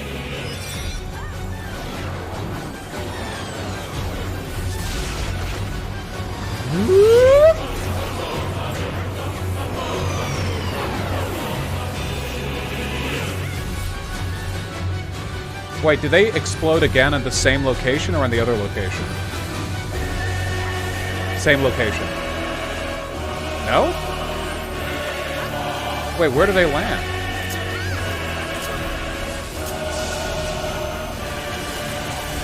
Different location? Alright, I gotta learn that. Gotta do it more. They vanished? It's early in the fight. Alright, I don't care. It's just neat. Is there PvP in the game? Yeah, though I don't do PvP. Okay. Finishing this up. Another cool thing about the boss theme is that it has leitmotifs of every Final Fantasy boss fight from the previous expansions. Yeah. You gonna try more difficult content? Yeah, I'm almost done crafting all of the 580 gear. Gonna do Savage Raids. I'll try to do what I can do. I'm almost done crafting all of the double star master gear for Machinist. I think I got to it pretty quickly, personally. So, you know, we'll try what we get. We'll try what we try. Yeah? Okay, let's finish this goddamn... Somebody in chat said, isn't Machinist in a bad place? I'm in a good place. I don't need to play overpowered classes. I'm an overpowered player. I'm just gonna fucking read this. I don't care. Obama Nipple Snowman. Thanks. Razor Agent. Netrunner 508. Kaisari, Friendly Thuggerino. Thank you for the tier 1 subs all. Seriously?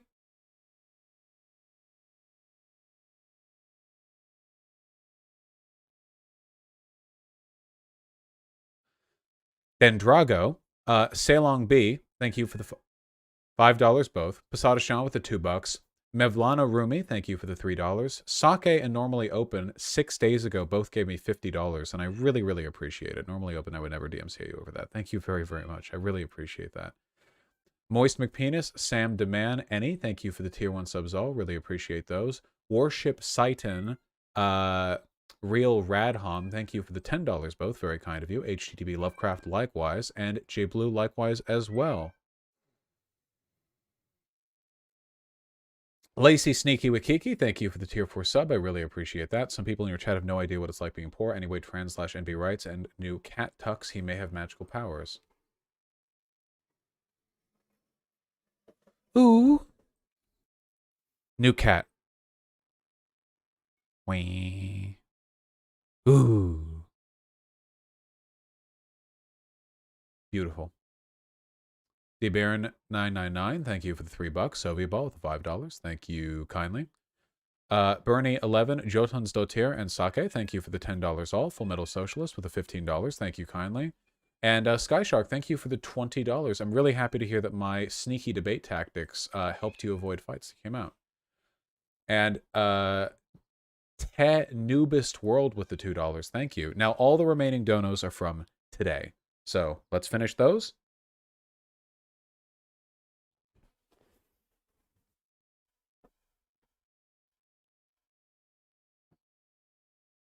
Jen.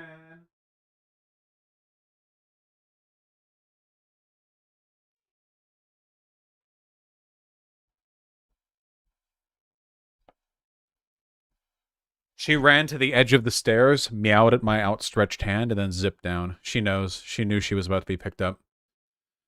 Sparkle Fairy and Kimone, thank you for the tier 1 subs both. Really appreciate that.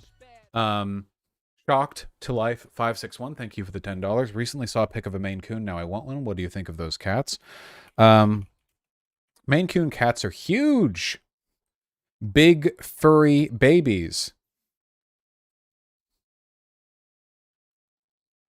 Poof. Basically ideal. Still live at the $5. Do you immediately turn on Final Fantasy XIV right after streaming? How mad are you? How mad are you that I'm self-employed and can do literally whatever I want? How mad? Alejandro Barrera, thank you for the $10. I enjoy you and Kyle, though I agree with Kyle on the Russia. Stuff, you are great too. You are like Magneto and Kyle is Charles Xavier on your guys' ideals, which is dope. Thank you. I love you too.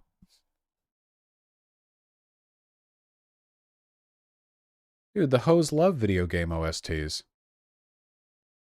What's the issue?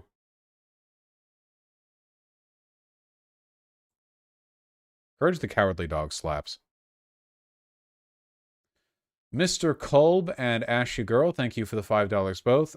Games can be a good medium for delivering any message, Ashu Girl, and I hope that your project comes along well. Mr. Kolb, good luck now that you're on the primary ballot running for House of Delegates in West Virginia as a socialist. Good luck. I wish you all the luck in the world. If nothing else, I hope you learn from it.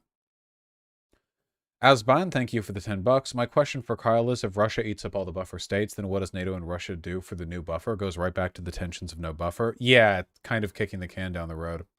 Loveluck, thank you for the $5. Yeah. Penguin Balls with the incredibly kind $20. Been watching you for about a year and a half. Always lean more left, but terrible at wording my ideas. Thank you for helping me better articulate myself towards my right-leaning family members and coworkers. Oh, the pleasure is mine. Thank you. I really appreciate that. So noted, Kanya. I'm really happy to hear that. Mikhail Andrej Molnar with the €10. How can you say they're not scared of NATO? NATO is extremely powerful. Russia doesn't have a chance. All they have is leverage or nuclear weapons. They can't conquer Eastern Europe. Not if NATO's there. You're conflating a couple of things here, but they can be afraid of NATO in that NATO represents diminishing influence on their part, but NATO is never going to invade Russia because Russia has nukes.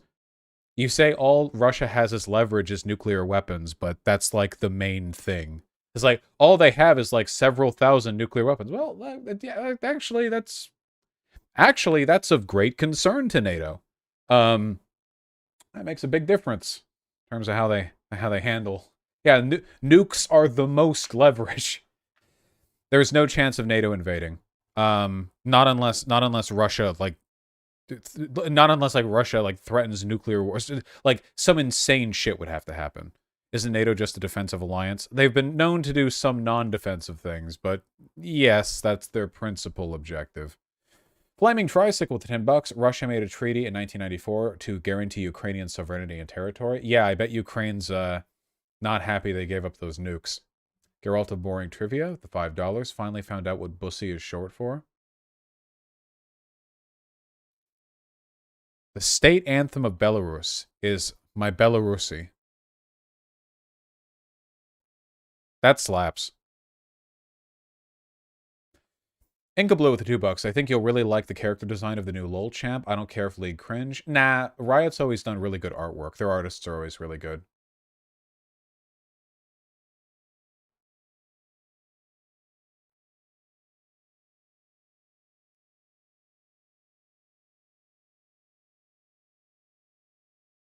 Yes. I agree. This is some Bismarck shit.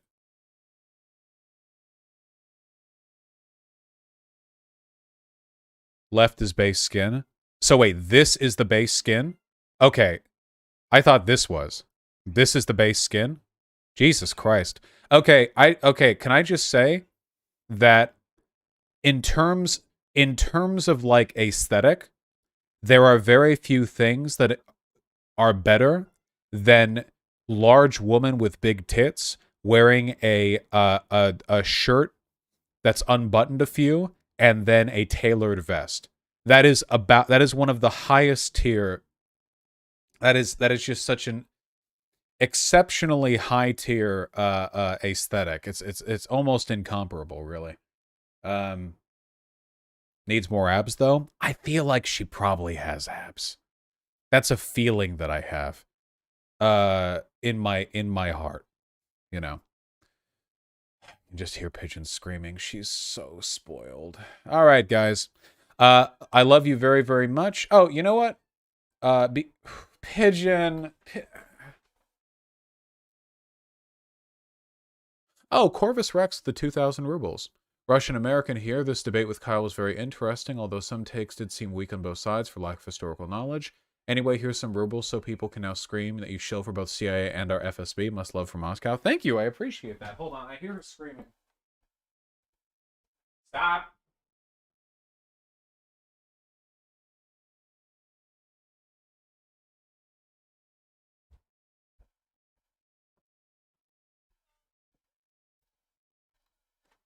Who was bullying Pigeon?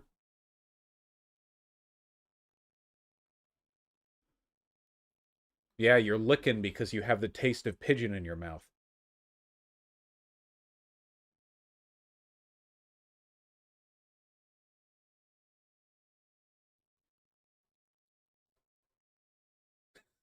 Just do whatever with them.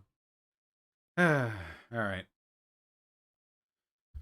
I love you guys very, very much. You're beautiful people. If I missed any donos, it's because I'm a fallible human like Christ was. To say that Christ was not fully man is, of course, heresy.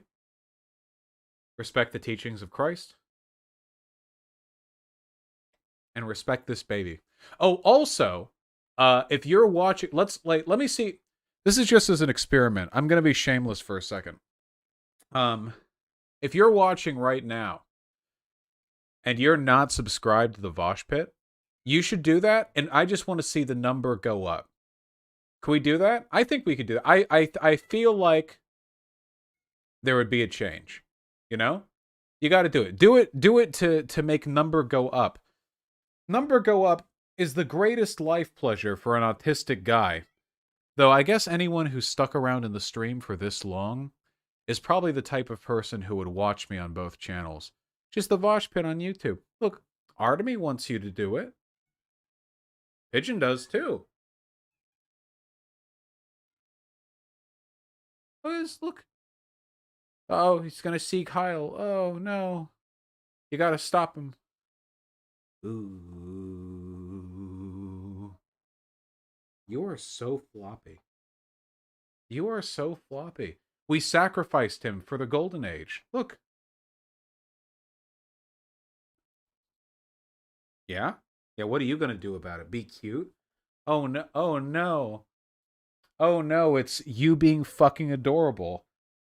What a nightmare. Monch. Look, he licks my hand after. Yeah, you love me. Yeah. I taught him that he can do basically whatever he wants to my arm, because I don't really care. I'm 10 times his size. Who am I to dictate how violent he can be with me? Yeah? Why? He's staring at Pigeon. He wants to eat Pigeon. Yeah, you want an easier target, huh? You want somebody who's half your size? It's up to the wash pan. Look at him! We get some excellent baby footage on this here stream.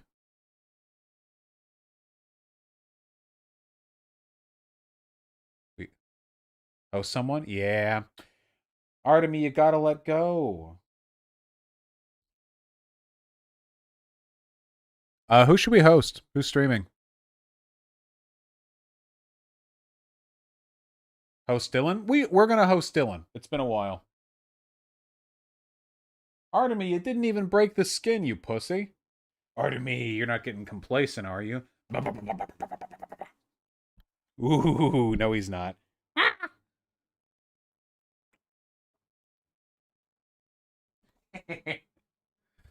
All right. Thank you all very much for participating in this wonderful stream. Wait, hold on. I got 50 subs on the chat. You guys are holding out on me. I'm going to tell you guys to sub more often. You people are holding out on me. Every time I think it's a redundancy, you know, they're already subbed. No need. That's not true. You're not subbed. You're lying to me. You fucking goobers. You got the... Okay. All right. Dashboard.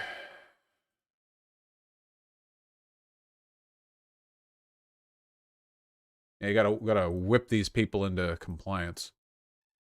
I got babies to look at. All right. Host Dylan Burns TV. You guys take care. Love you. See you tomorrow.